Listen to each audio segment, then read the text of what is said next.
దుర్గమ్మ తల్లికి జై.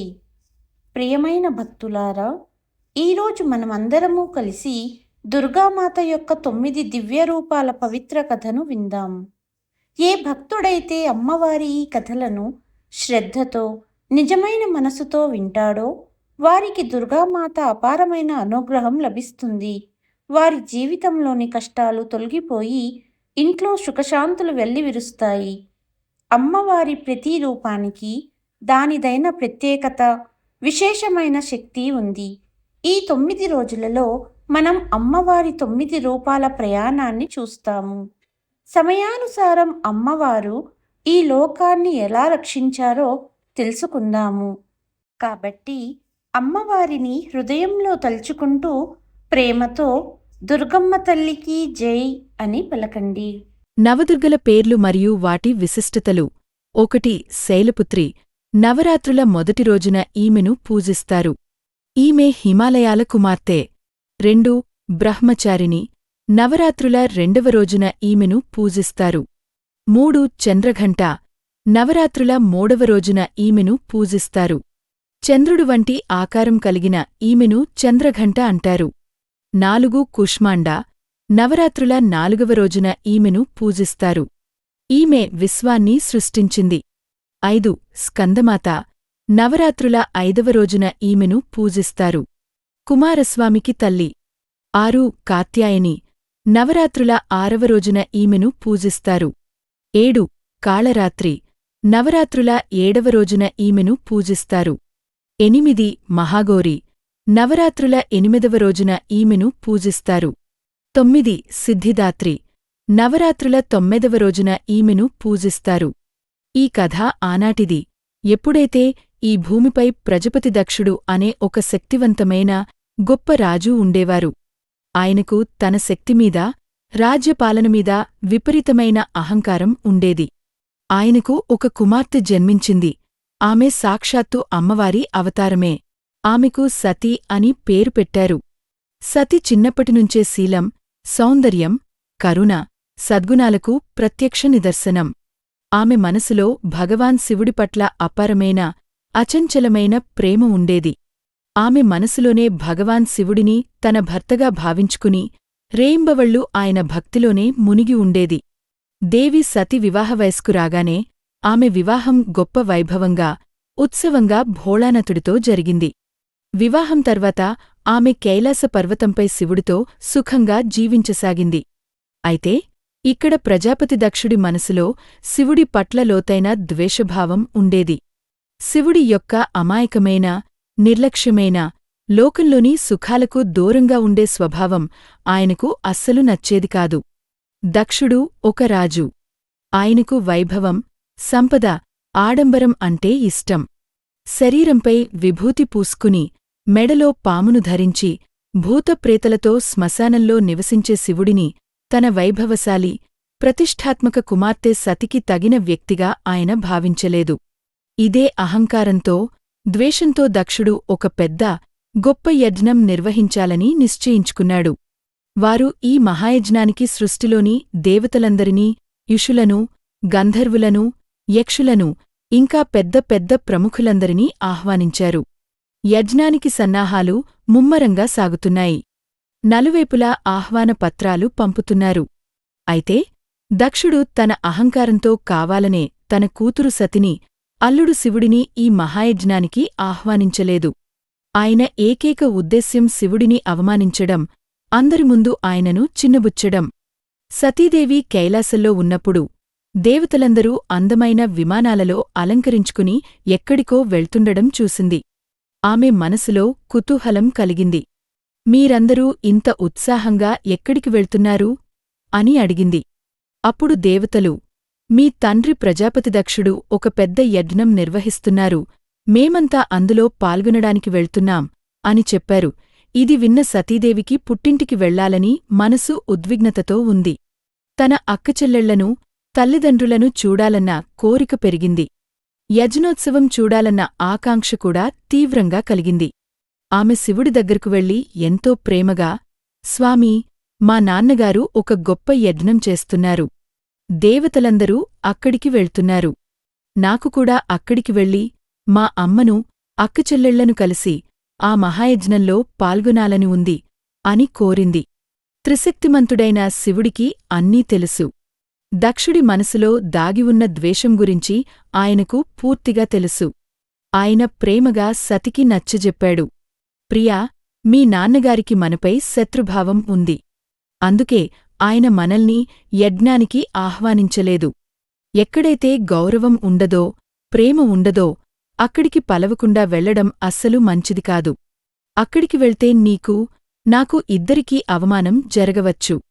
అందుకే నా మాట విని అక్కడికి వెళ్లాలన్న ఆలోచన మానుకో అని అన్నారు. కాని సతీదేవికి తండ్రిపై ప్రేమ, పుట్టింటిపై మోహం ఉంది. ఒక కూతురు తన తండ్రి ఇంటికి వెళ్లడానికి ఆహ్వానం అవసరం లేదని ఆమెకు అనిపించింది. ఆమె పదే పదే శివుడిని వేడుకుంది. ఆమె కళ్లలో కన్నీళ్లు, హృదయంలో తన కుటుంబాన్ని కలవాలన్న తీవ్రమైన బాధ కనిపించాయి.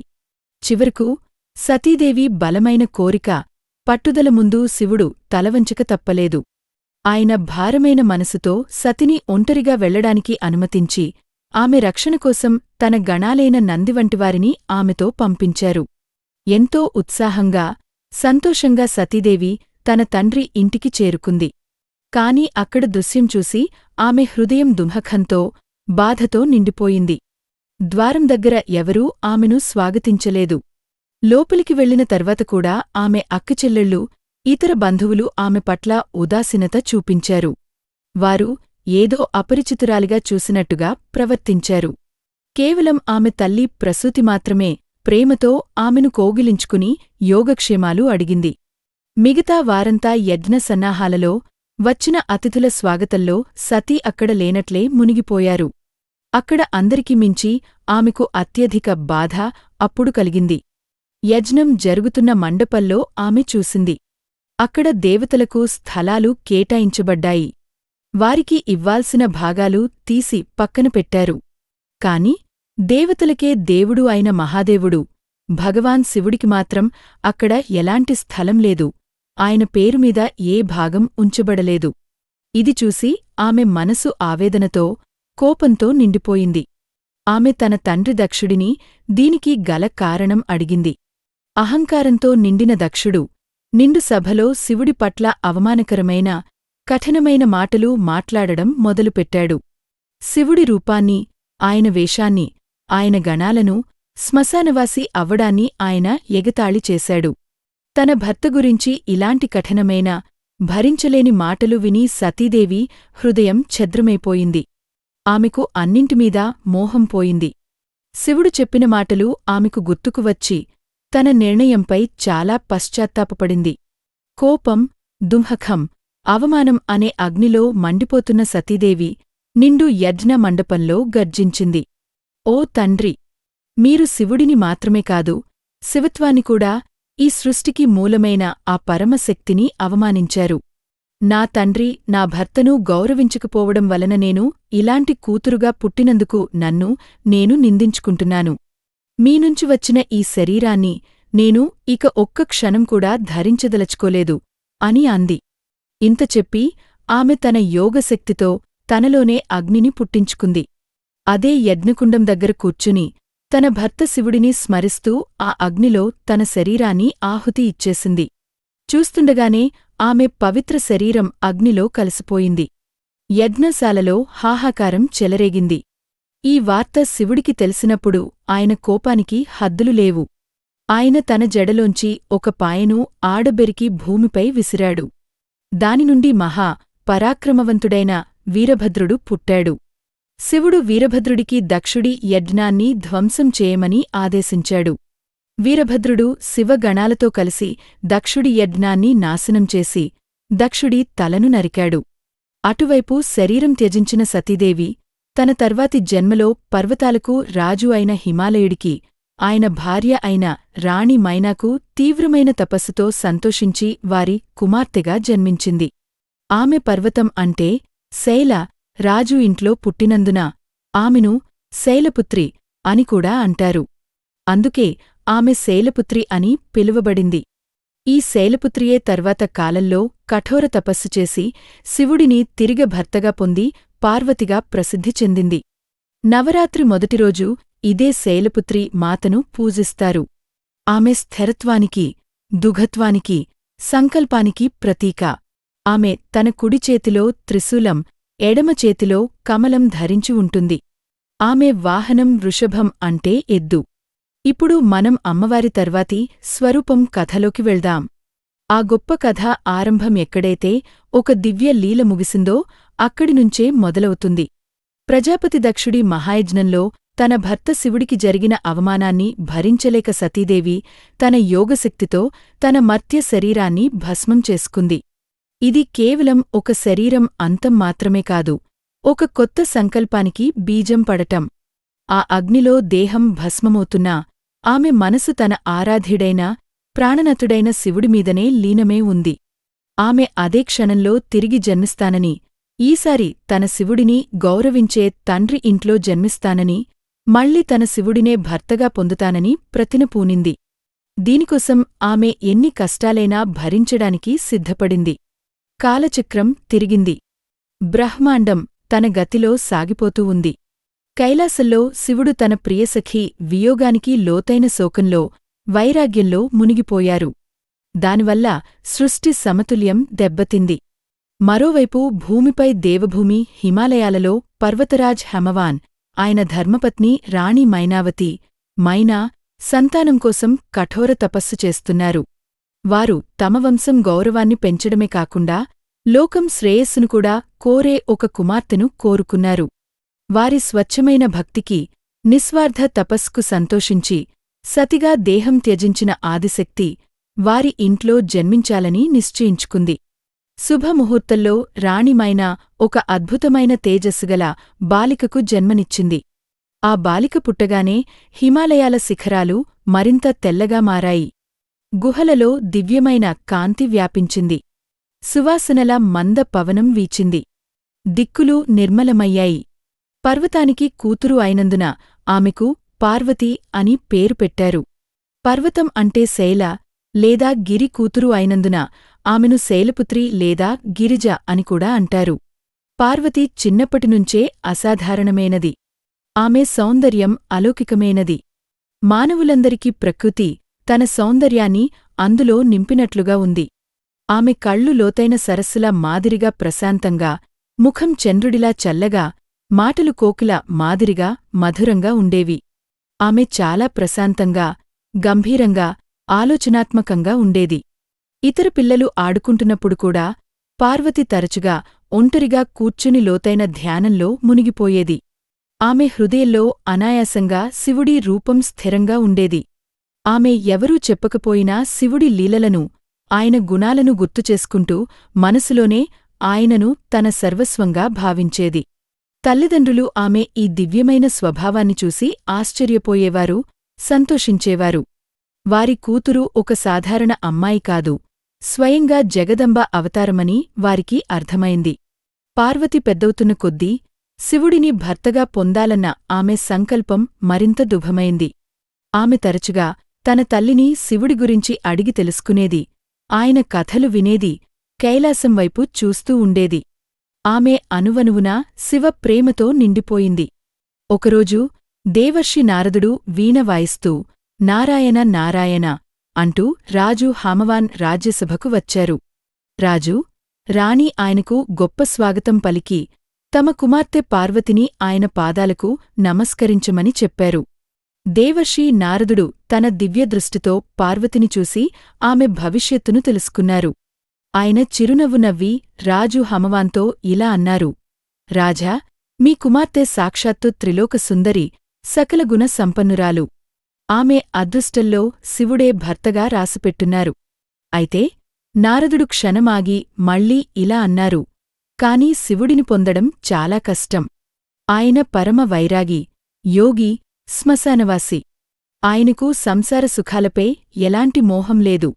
ఆయనను ప్రసన్నం చేసుకోవడానికి, భర్తగా పొందడానికి మీ కుమార్తె కఠోరమైన, అపూర్వమైన తపస్సు చేయాలి. అలాంటి తపస్సు ఇంతకుముందు ఎవరూ చేసి ఉండరు, భవిష్యత్తులో కూడా ఎవరూ చేయలేరు. నారదుడి మాటలు విని రాజు హమవాన్, రాణి మైనా ఒకవైపు తమ కూతురు వివాహం స్వయంగా మహాదేవుడితో జరుగుతుందని సంతోషపడ్డారు. మరోవైపు చాలా ఆందోళన చెందారు. రాజభవనంలో పెరిగిన తమ ముద్దుల కూతురు కఠోర తపస్సు చేయాలని ఊహించుకోగానే రాణి మైనా హృదయం భయపడింది. ఆమె నారదుడిని ఏదైనా సులభమైన మార్గం చెప్పమని వేడుకుంది. కాని నారదుడు శివుడిని పొందడానికి తపస్సు ఒక్కటే మార్గం అని అన్నారు. పార్వతి అక్కడే నిలబడి అంతా వింటుంది. నారదుడి మాటలు ఆమె చెవులకు అమృతంలా అనిపించాయి. కఠోర తపస్సు గురించి విన్న ఆమె భయపడలేదు. బదులుగా ఆమె సంకల్పం మరింత బలపడింది. ఆమె కళ్లలో ఒక అద్భుతమైన మెరుపు కనిపించింది. ఆ క్షణంలోనే ఆమె మనసులో ఒక నిర్ణయం తీసుకుంది. నారదుడు చెప్పిన దారిలో నడుస్తూ తన ఆరాధ్యుడైన శివుడిని కేవలం తపస్సుతోనే పొందుతానని ఆమె నిశ్చయించుకుంది. ఆమె తన తల్లిదండ్రుల దగ్గర తన కోరికను వెల్లడించింది. అమ్మా, నాన్నగారు, నేను దేవర్షి మాటలు విన్నాను. నేను భగవాన్ శంకరుడిని మాత్రమే భర్తగా కోరుకుంటున్నాను. దీనికోసం నేను కఠినమైన తపస్సు చేయడానికైనా సిద్ధంగా ఉన్నాను. దయచేసి నన్ను అడవికి వెళ్లి తపస్సు చేసుకోవడానికి అనుమతించండి అని అడిగింది. ఇది విన్న రాణి మైనా ఏడ్చింది. అమ్మాయి, నువ్వేం మాట్లాడుతున్నావు? నువ్వు మహారాణివి, సుకుమారివి. అడవి కష్టాలను ఎలా భరించగలవు? అక్కడ క్రూర జంతువులు ఉంటాయి, ముళ్ల దారులు ఉంటాయి. చలి, వేడి, వర్షం ఎక్కువగా ఉంటాయి. ఈ పట్టుదలను వదిలేయమ్మా. రాజు హమవాన్ కూడా చాలా నచ్చజెప్పాడు. రాచరికపు సుఖాలను, వైభవాన్ని గురించి చెప్పాడు. కాని పార్వతి తన నిర్ణయం మీద దృఢంగా నిలబడింది. ఆమె ఒకే సమాధానం చెప్పింది. నాకు ఈ జీవితాన్ని ఇచ్చినవాడు, నన్ను రక్షించేవాడు కూడా ఆయనే. శివుడిని పొందడం కోసం నేను ఎలాంటి కష్టాన్నైనా భరించడానికి సిద్ధంగా ఉన్నాను. ఆమె దుఃఖ సంకల్పాన్ని, పట్టుదలను చూసి చివరకు తల్లిదండ్రులు భారమైన మనసుతో ఆమెకు అనుమతి ఇవ్వక తప్పలేదు. వారు పార్వతిని అడవికి పంపారు. రాణి మైనా కళ్లనుండి కన్నీళ్లు ప్రవహించాయి. రాజు హమవాన్ హృదయం కూడా బాధపడింది. అయినా వారికి తమ కుమార్తె గొప్ప లక్ష్యం గురించి తెలుసు. రాచరికపు దుస్తులను, ఆభరణాలను విడిచిపెట్టి పార్వతి చెట్ల బెరడుతో చేసిన వస్త్రాలను ధరించి తన జుట్టును జడలుగా కట్టేసింది. ఆమె చేతిలో ఎలాంటి ఆయుధం లేదు, ఎవరూ సహాయకులు లేరు. హృదయంలో కేవలం శివుడి నామం, కళ్లలో దృఢ సంకల్పమున్న తేజస్సుతో రాజభవన వైభవాన్ని వదిలి చెప్పులు లేకుండానే దట్టమైన, కష్టమైన అడవులవైపు నడిచిపోయింది. ఇక్కడినుంచే ఆమె అపూర్వమైన తపస్సు మొదలైంది. దాని కారణంగా ఆమెను బ్రహ్మచారిణి అని అంటారు. బ్రహ్మ అంటే తపస్సు, చారిణి అంటే ఆచరించేది. అంటే తపస్సును ఆచరించే దేవి అని అర్థం. అడవికి చేరుకున్నాక ఆమె ఒక ప్రశాంతమైన, పవిత్రమైన స్థలాన్ని ఎంచుకుంది. మొదట్లో ఆమె తన తపస్సును నెమ్మదిగా కఠినం చేసుకుంది. మొదటి కొన్ని వందల సంవత్సరాలపాటు ఆమె కేవలం పండ్లు, పూలు, కందమూలాలు తిని తపస్సు చేసింది. ఆమె రాత్రింబవళ్లు, చలి, వేడి గురించి పట్టించుకోకుండా ఒకే కాలుమీద నిలబడి లేదా పద్మాసనంలో కూర్చుని కేవలం ఓం నమః శివాయ మంత్రాన్ని జపించేది. ఆమె పూర్తి దృష్టి కేవలం శివుడి రూపం మీదనే ఉండేది. అడవిలోని క్రూర జంతువులు కూడా ఆమె తపస్సు ప్రభావంతో శాంతించి ఆమె దగ్గర కూర్చోనేవి. ఆమె తపస్సు తేజస్సు నెమ్మదిగా పెరగసాగింది. పండ్లు, దుంపలు తినడం వల్ల కూడా శరీరానికి ఆసక్తి ఉంటుందని ఆమె గ్రహించింది.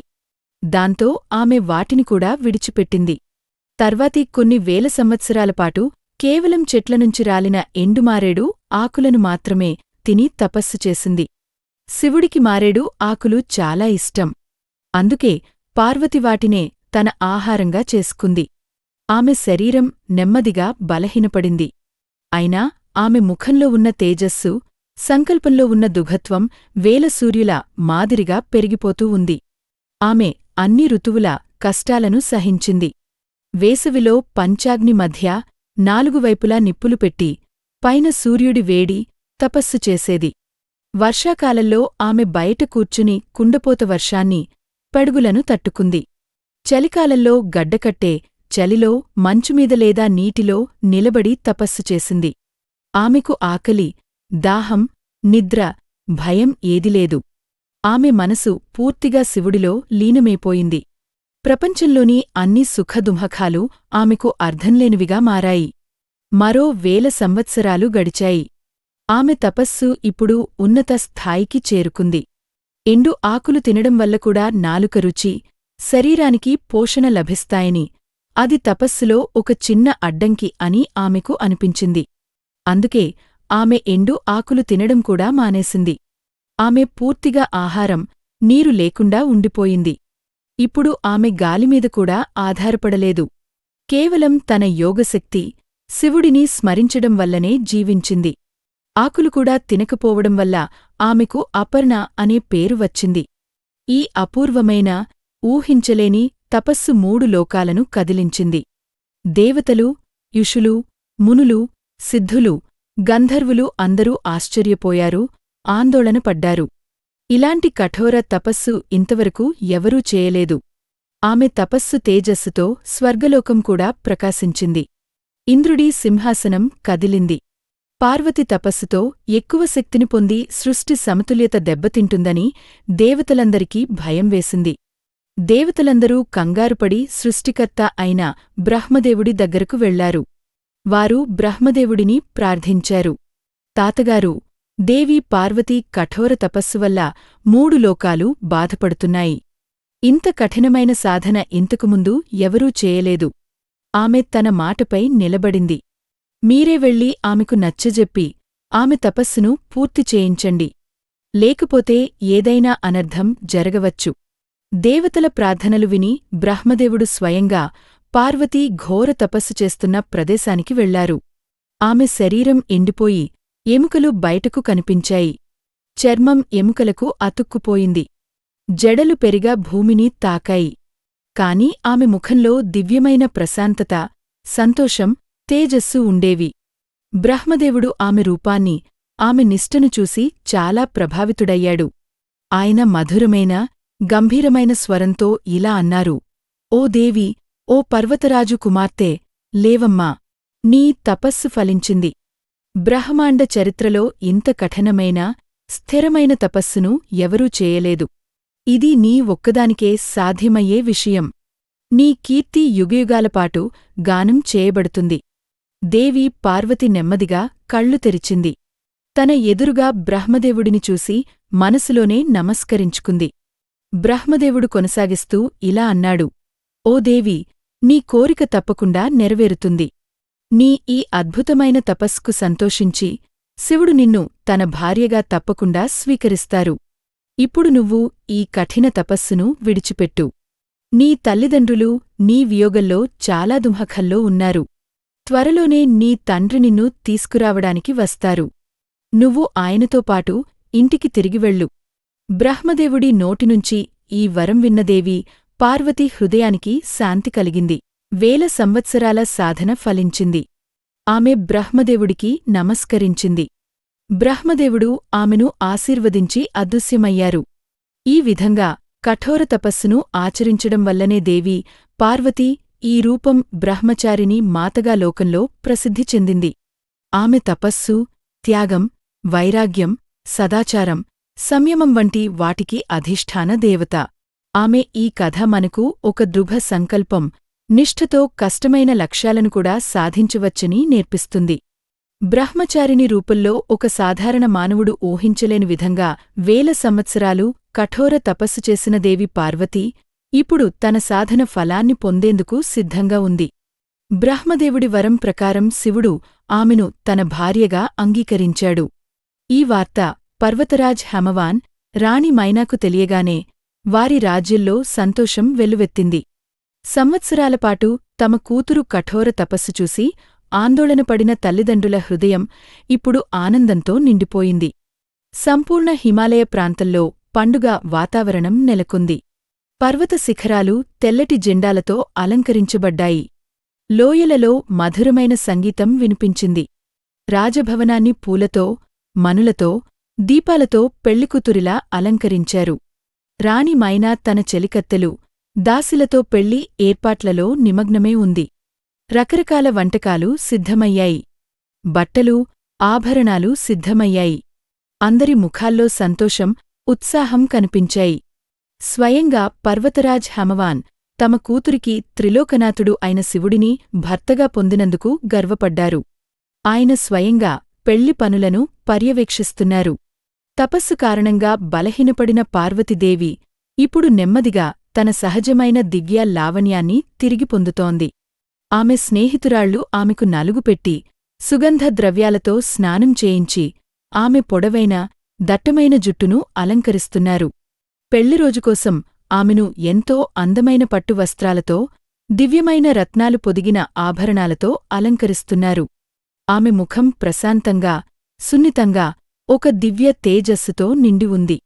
ఆమె ఇప్పుడు కేవలం హిమాలయుడి కూతురు మాత్రమే కాదు, తన స్వామిని కలవడానికి ఆతృతగా ఎదురుచూస్తున్న జగజ్జనని ఆదిశక్తి. ఆమె అందం ఎంత గొప్పదంటే చంద్రుడు కూడా ఆమె ముందు వెలవెలబోయి, పూలు కూడా ఆమెను చూసి సిగ్గుపడేవి. ఆమె శాంతికి, కరుణకు, మాతృత్వానికి ప్రత్యక్ష నిదర్శనంగా కనిపించింది. అటువైపు కైలాస పర్వతంమీద కూడా వివాహ ఏర్పాట్లు జరుగుతున్నాయి. కాని అవి హిమాలయుడి రాజరికపు ఏర్పాట్లలా లేవు. శివుడు పరమ వైరాగి, అఘోరుడు. ఆయనకు లౌకిక ఆడంబరాలతో ఏం పని? ఆయన గణాలైన భూతాలు, ప్రేతాలు, పిశాచాలు, యక్షులు, గంధర్వులు, నాగులు, సిద్ధులు, యోగులే ఆయన పెళ్లి బరాత్. పెళ్లి ముహూర్తం దగ్గర పడగానే శివుడు తన బరాత్తో హిమాలయం వైపు బయలుదేరారు. కాని ఈ బరాత్ ఎలా ఉంది? స్వయంగా పెళ్లికొడుకు అయిన శివుడి రూపమే విలక్షణంగా ఉంది. శరీరం మీద భస్మం, దిగంబరంగా, మెడలో పాముల దండలు, నడుముకు పులి చర్మం, గంగా ప్రవాహం, చంద్రవంక ఉన్న పెద్ద జడ, 3 కళ్ళు, చేతిలో త్రిశూలం, ఘమరుకం ధరించి నంది ఎద్దుమీద ఆయన ప్రయాణం చేస్తున్నారు. ఆయన రూపం తేజోవంతంగా ఉన్నప్పటికీ లౌకిక దృష్టిలో చాలా భయంకరంగా, విచిత్రంగా ఉంది. ఆయన బరాత్ గురించి అయితే చెప్పాల్సిన పనేలేదు. తలలేని మొండెములు నాట్యం చేస్తున్నాయి. కొందరికి చాలా తలలు ఉన్నాయి. కొందరు ఒక కాలిమీద గంతులు వేస్తున్నారు. కొందరు గాలిలో ఎగురుతున్నారు. విచిత్రమైన ఆకారాలు, భయంకరమైన ముఖాలు, చెడు శబ్దాలు చేస్తూ, భస్మం ఎగరేస్తూ, ఎముకల దండలు ధరించి, మత్తులో ఆగుతున్న భూతాలు, ప్రేతాలు, గణాల సమూహం ఒక పండుగ బరాత్లా కాకుండా ప్రళయం వచ్చినట్లుగా కనిపించింది. వారి వాద్యాలు కూడా విచిత్రంగా ఉన్నాయి. మనుష్యుల తలకాయలతో చేసిన డప్పులు, ఎముకల వాయిద్యాలు, భయంకరమైన అట్టహాసమే వారి సంగీతం. ఈ అద్భుతమైన, భయంకరమైన బరాత్ హిమాలయ రాజ్యం దగ్గరకు చేరుకోగానే ఈ వార్త నగరవాసులకు తెలిసింది. మొదట జనం ఏదైనా శత్రువుల సైన్యం వస్తుందని అనుకున్నారు. కాని అది స్వయంగా శివుడి బరాత్ అని తెలియగానే వారికి దిమ్మ తిరిగింది. ఉత్సాహంగా పెళ్లికొడుకుని, బరాత్ని చూడటానికి ఇళ్లనుంచి బయటకు వచ్చినవారు ఈ దృశ్యాన్ని చూసి భయంతో వణికిపోయారు. పిల్లలు భయపడి తమ తల్లుల ఒడిలో దాక్కున్నారు. స్త్రీలు భయంతో ఇళ్ల తలుపులు మూసుకున్నారు. పురుషులు ఆశ్చర్యపోయారు. నగరంలో గందరగోళం చెలరేగింది. ఈ వార్త రాజభవనానికి చేరినప్పుడు ముఖ్యంగా రాణి మైనా తన కళ్లారా కిటికీలోంచి ఆ విచిత్రమైన బరాత్ను, తన కాబోయే అల్లుడి రూపాన్ని చూసి భయంతో, నిరాశతో స్పృహ కోల్పోయి పడిపోయింది. తన సకలగుణ సంపన్నమైన కూతురు పెళ్లి ఇంత భయంకరంగా కనిపించే అబ్బాయితో, ఆయన భయంకరమైన స్నేహితులతో జరగబోతోందని ఆమె నమ్మలేకపోయింది. స్పృహలోకి రాగానే ఆమె విలపించడం మొదలుపెట్టింది. అయ్యో, నా కూతురి అదృష్టం ఇలా ఉంది. నేను ఎలాంటి తపస్సు చేశాను, ఇలాంటి వరం లభించింది. దీనికంటే నా పార్వతి పెళ్లి చేసుకోకుండానే ఉండిపోతే బాగుండేది. నా పువ్వులాంటి కూతురిని ఈ శ్మశానవాసి, భూతప్రేతాల నాయకుడి చేతికి ఎలా అప్పగించగలను? రాణి మైనా విలాపం విని రాజభవనంలో విషాదం అలుముకుంది. ఇతర బంధువులు, స్నేహితులు కూడా ఆందోళన చెందారు. కొందరు ఈ పెళ్లి జరగదు అని కూడా అన్నారు. రాజు హమవాన్ కూడా చాలా సందిగ్ధంలో పడ్డారు. ఆయన శివుడి మహిమ గురించి, తన కూతురి సంకల్పం గురించి తెలుసు. కాని తన భార్య దుమఖాన్ని, నగరవాసుల భయాన్ని చూసి ఆయన కూడా కంగారుపడ్డారు. ఇంత ఆనందంగా మొదలైన పెళ్లి వేడుక ఒక భయంకరమైన అడ్డంకి వల్ల ఆగిపోతుందేమో అనిపించింది.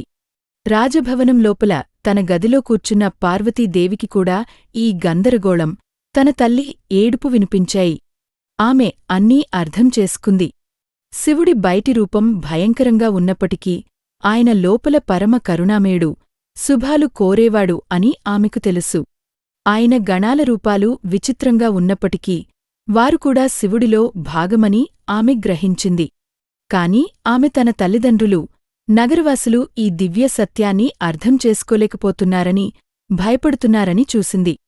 తన ప్రియమైనవారి భయం, దుంహకం ఆమె చూడలేకపోయింది. అలాగే తన, శివుడి పవిత్రమైన కలయికకు ఎలాంటి అడ్డంకి రాకుండా ఈ వేడుక భయంలేని, ఆనందకరమైన వాతావరణంలో జరగాలని ఆమె నిశ్చయించుకుంది. అదే క్షణంలో పార్వతీదేవి యొక్క సౌమ్యమైన, ప్రశాంతమైన రూపం మారసాగింది. ఆమెలోని ఆదిశక్తి ఇంతవరకు ప్రశాంతంగా ఉంది, ఇప్పుడు మేల్కొంది. ఇది కరుణ, శాంతితోపాటు శక్తిని ప్రదర్శించాల్సిన సమయం. అప్పుడే భయం నశించి శుభకార్యం ఎలాంటి అడ్డంకులు లేకుండా పూర్తవుతుంది. ఒక దివ్యమైన తేజస్సు ఆమె చుట్టూ వ్యాపించింది. ఆమె రంగు బంగారంలా మెరిసిపోయింది. చూస్తుండగానే ఆమెకు 2 భుజాల స్థానంలో 10 భుజాలు వచ్చాయి. ప్రతి భుజంలో దివ్య ఆయుధాలు ప్రకాశించాయి. త్రిశూలం, గద, కత్తి, ధనుస్సు, బాణం, ఖడ్గం, పాశం, అంకుశం, కమలపువ్వు, కమండలం, జపమాల.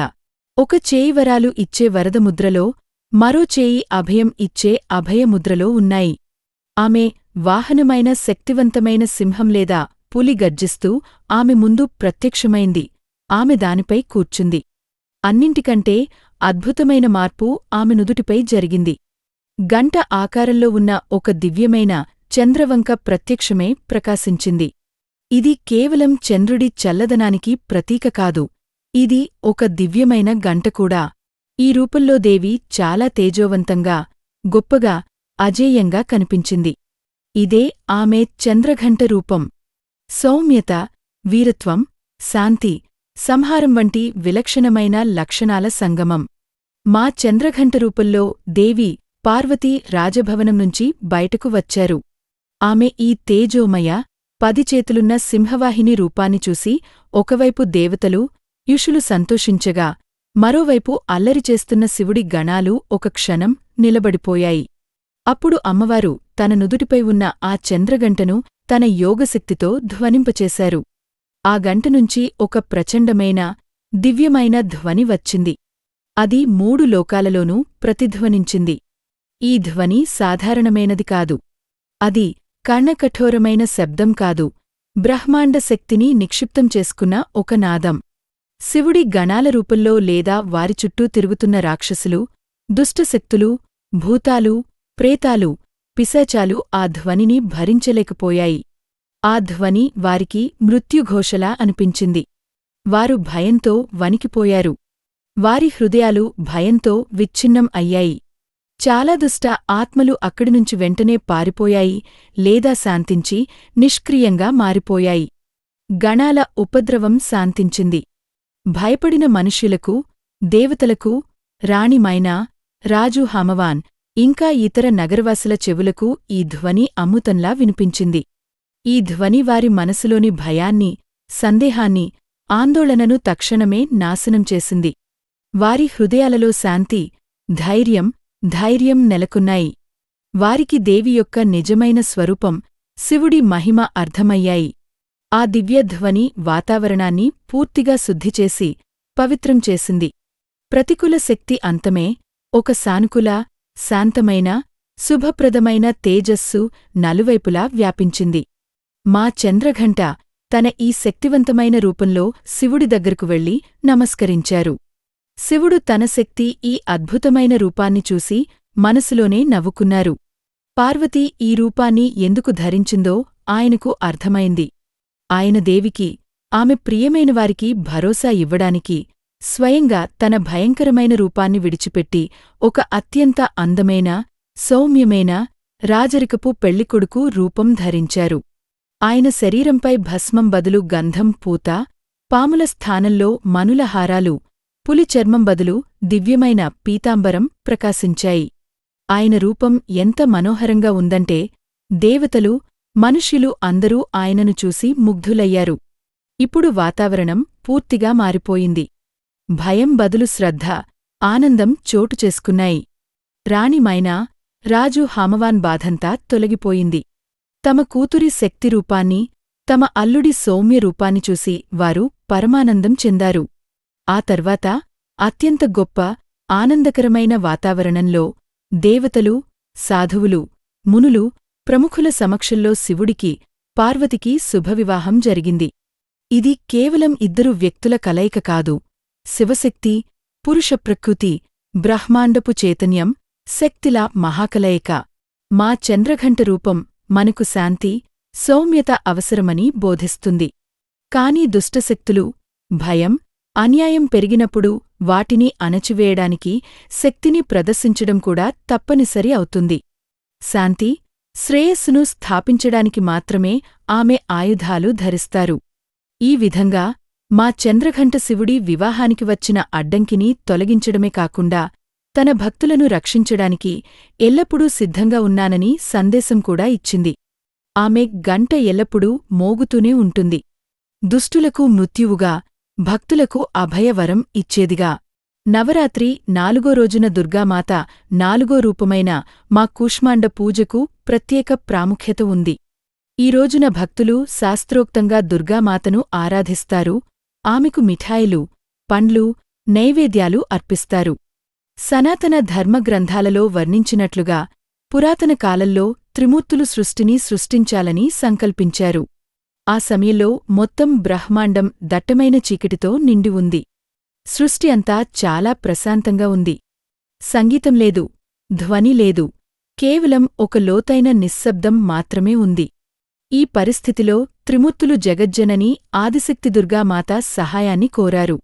అప్పుడు జగజ్జనని ఆదిశక్తి దుర్గామాత 4గో రూపమైన మా కూష్మాండ వెంటనే బ్రహ్మాండాన్ని సృష్టించారు. మా కూష్మాండ తన చిరునవ్వుతో సృష్టిని సృష్టించారని చెబుతారు. అమ్మవారి ముఖంపై మెరిసిన చిరునవ్వుతో మొత్తం బ్రహ్మాండం కాంతివంతమైంది. ఈ విధంగా తన చిరునవ్వుతో బ్రహ్మాండాన్ని సృష్టించినందువల్ల జగజ్జనని ఆదిశక్తిని మా కూష్మాండ అనే పేరుతో పిలుస్తారు. అమ్మవారి మహిమ అనన్యసామాన్యం. అమ్మవారి నివాసం సూర్యలోకం. శాస్త్రాల ప్రకారం మా కూష్మాండ సూర్యలోకంలో నివాసం ఉంటారు. బ్రహ్మాండాన్ని సృష్టించిన కూష్మాండమాత ముఖంపై ఉన్న తేజస్సే సూర్యుడిని కూడా ప్రకాశింపజేస్తుంది. అమ్మవారు సూర్యలోకం లోపల, బయట అన్నిచోట్లా నివాసం ఉండగలరు. అమ్మవారి ముఖంపై ఒక తేజోమయమైన కాంతి ఉద్భవిస్తుంది. అది సకల లోకాల శ్రేయస్కు కారణం. ఆమె సూర్యుడిలాంటి కాంతివంతమైన తేజస్సును ధరించి ఉంటుంది. ఈ తేజస్సు కేవలం జగజ్జనని ఆదిశక్తి మా కూష్మాండ వల్ల మాత్రమే సాధ్యం. కూష్మాండ దుర్గా నవదుర్గల్లో 4గో అవతారం. నవరాత్రుల్లో 4గో రోజైన ఆశ్వయుజ శుద్ధ చవితి నాడు ఈ అమ్మవారిని పూజిస్తారు. కు అంటే చిన్న, ఊష్మ అంటే శక్తి, అండ అంటే విశ్వం. తన శక్తితో ఈ విశ్వాన్ని సృష్టించింది అని అర్థం. ఈ అమ్మవారిని పూజిస్తే ఆరోగ్యం, ఐశ్వర్యం, శక్తి లభిస్తాయని భక్తుల విశ్వాసం. రూపం. కుష్మాండా దుర్గాదేవి 8 చేతులతో ఉంటుంది. ఆ చేతులలో చక్రం, ఖడ్గం, గద, పాశం, ధనువు, బాణాలు, ఒక తేనె భాండం, ఒక రక్తభాండం ఉంటాయి. ఈ అమ్మవారి వాహనం పులి లేదా సింహం. విశ్వ ఆవిర్భావం. ఈ విశ్వం లేనప్పుడు, అంతా చీకటే అలుముకున్నప్పుడు ఈ విశ్వాన్ని సృష్టించి తన చిరునవ్వుతో వెలుగును ప్రసాదించింది అమ్మవారు. సూర్యునికి వెలుగును ఇచ్చింది కుష్మాండా దుర్గాదేవి అని పురాణోక్తి. సూర్యుని మధ్యభాగంలో ఈ అమ్మవారు నివసిస్తుందని చెప్తుంది దేవి పురాణం. 3 త్రిమూర్తులు. త్రిమాతల సృష్టి. మహాకాళి కుష్మాండా దుర్గాదేవి ఎడమ కంటి కాంతినుంచి నల్లటి రూపంతో ఒక అమ్మవారు జనించింది. ఈమె చాలా ఉగ్ర స్వరూపమైనది. ఈ అమ్మవారికి 10 తలలు, 10 చేతులు, 10 కాళ్ళు, 30 కళ్ళు, 30 చేతివేళ్లు, 30 కాలి వేళ్లు ఉన్నాయి. చిందరవందరగా ఉండే జుట్టుతో నాలుకలు బయటపెట్టి ఉంటుంది. ఆమె తెల్లటి పళ్ళు తన 10 నాలుకలను కొరుకుతున్నట్టుగా ఉంటాయి. మండుతున్న చితిపై కూర్చుని ఉంటుంది ఈ అమ్మవారు. ఆయుధం త్రిశూలం, చక్రం, బాణం, డాలు, తెంచిన రాక్షసుని తల, పుర్రె, నత్తగుల్ల, ధనువు, కర్ర ధరించి ఉంటుంది కాళీ. కూష్మాండాదేవి ఈమెకు మహాకాళి అని పేరు పెట్టింది. మహాలక్ష్మి. కుష్మాండా దుర్గాదేవి మూడో కంటినుంచి ఒక ఉగ్రమైన స్త్రీ ఉద్భవించింది. బంగారు వర్ణంలో ఉన్న ఈ అమ్మవారు 18 చేతులతో ఉంది. ఈమె కాషాయ రంగు వస్త్రాలు, కవచం, కిరీటం ధరించింది. ఆ చేతుల్లో గొడ్డలి, త్రిశూలం, చక్రం, గద, పడుగు, బాణం, ఖడ్గం, కమలం, జపమాల, నత్తగుల్ల, ఘంట, ఉచ్చు, బల్లెం, కొరడా, ధనువు, డాలు, మధుకలసం, నీటిపాత్రలు పట్టుకుని ఉంది. కమలంపై కూర్చున్న ఈ అమ్మవారు మధువును తాగి గట్టిగా గర్జించిందిట. అలా ఉన్న ఆ అమ్మవారికి కూష్మాండా దేవి మహాలక్ష్మి అని నామకరణం చేసింది. మహాసరస్వతి కుష్మాండాదేవి కుడికంటి కాంతినుంచి శాంతమూర్తి అయి తెల్లని శరీర ఛాయ కలిగిన ఒక స్త్రీ జనించింది. తెల్లటి బట్టలు కట్టుకుని తలపై చంద్రవంకతో ఉన్న ఆమెకు 8 చేతులు ఉన్నాయి. వాటిలో త్రిశూలం, చక్రం, చిన్న ఘమరుకం, నత్తగుల్ల, ఘంట, విల్లు, నాగలి ఉన్నాయి. ఆమె ముఖం చంద్రబింబంలా వెలిగిపోతోంది. ముత్యాల నగలు అలంకరించుకున్న ఆమె రత్నాలతో చేసిన సింహాసనంపై కూర్చుని ఉంది. కుష్మాండాదేవి ఆమెను మహాసరస్వతి అని పిలిచింది. శక్తి. కుష్మాండాదేవి దృష్టి మహాకాళిపై పడగానే ఆమె నుండి ఒక స్త్రీ, పురుషుడు పుట్టారు. పురుషునికి 5 ముఖాలు, 15 కళ్ళు, 10 చేతులు ఉన్నాయి. అతని చర్మం పులి చర్మంలా ఉంది. అతని మెడ చుట్టూ ఒక పాము ఉంది. తలపై చంద్రవంకను ధరించి ఉన్నాడు.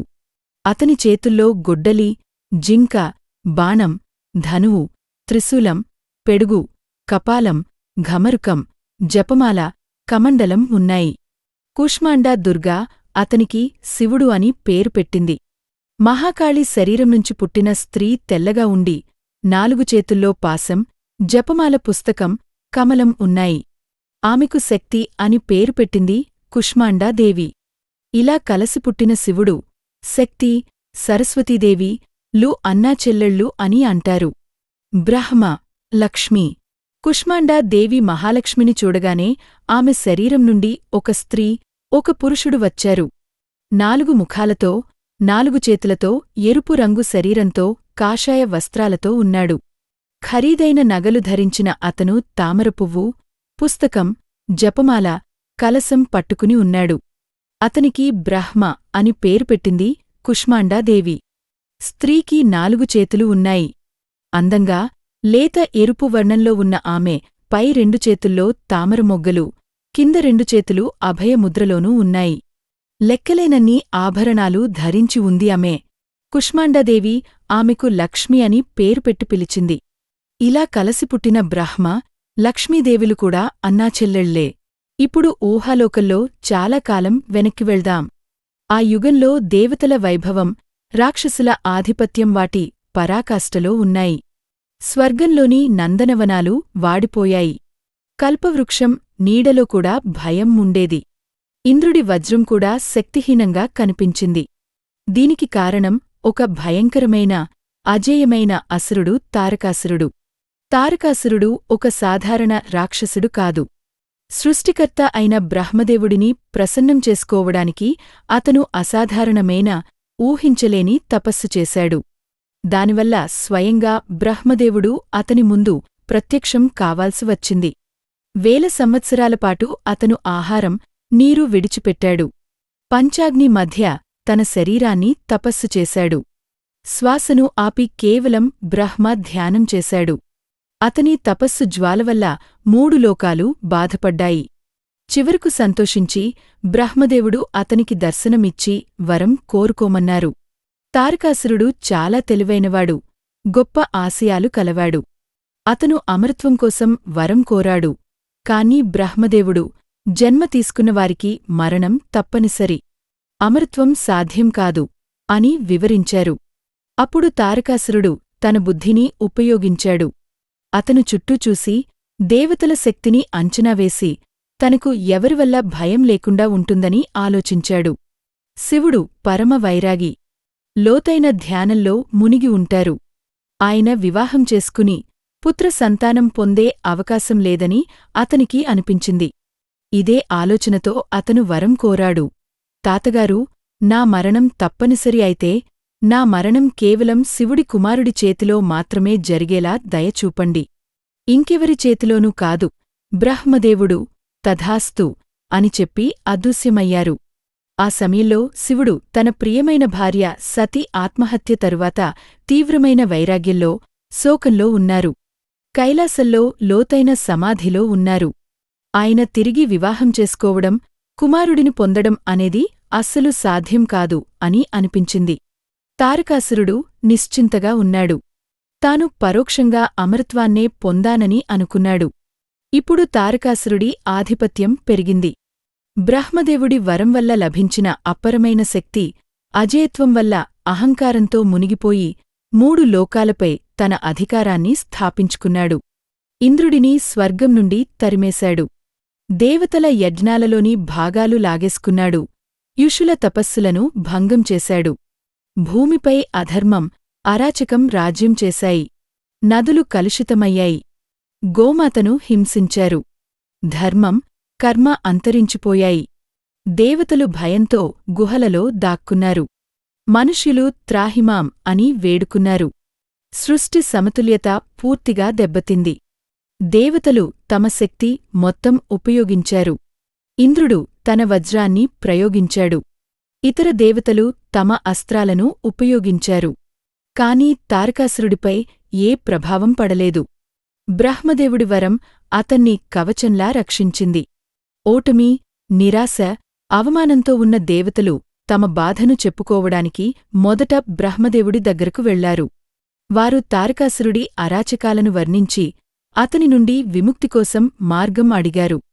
బ్రహ్మదేవుడు లోతైన చింతతో ఇలా అన్నారు: దేవతలారా, అతని మరణం శివుడి కుమారుడి చేతిలో మాత్రమే జరుగుతుందని నేను వరం ఇచ్చాను. ఇప్పుడు ఈ వరాన్ని మార్చడం నా శక్తికి మించినది. దీనికి ఒకే ఒక మార్గం ఉంది. ఎలాగైనా శివుడికి వివాహం జరిపి వారికి ఒక కుమారుడు జన్మించడం. ఆ కుమారుడే తారకాసురుడిని వధించి మిమ్మల్ని ఈ ఆపద నుండి రక్షిస్తాడు. ఇది విన్న దేవతల ఆందోళన మరింత పెరిగింది. శివుడుగాఘ సమాధిలో ఉన్నారు. ఆయనను ఈ లౌకిక విషయాలైన వివాహం, పుత్ర సంతానం కోసం ఒప్పించడం దాదాపు అసాధ్యమైన పని. అయినా వేరే దారి లేకవారు విష్ణుమూర్తి దగ్గరకు వెళ్లారు. విష్ణువు కూడా బ్రహ్మదేవుడి మాటలను సమర్థించి, ఈ సమస్యకు పరిష్కారం శివుడికి, శక్తికి మధ్య కలయికతోనే సాధ్యం.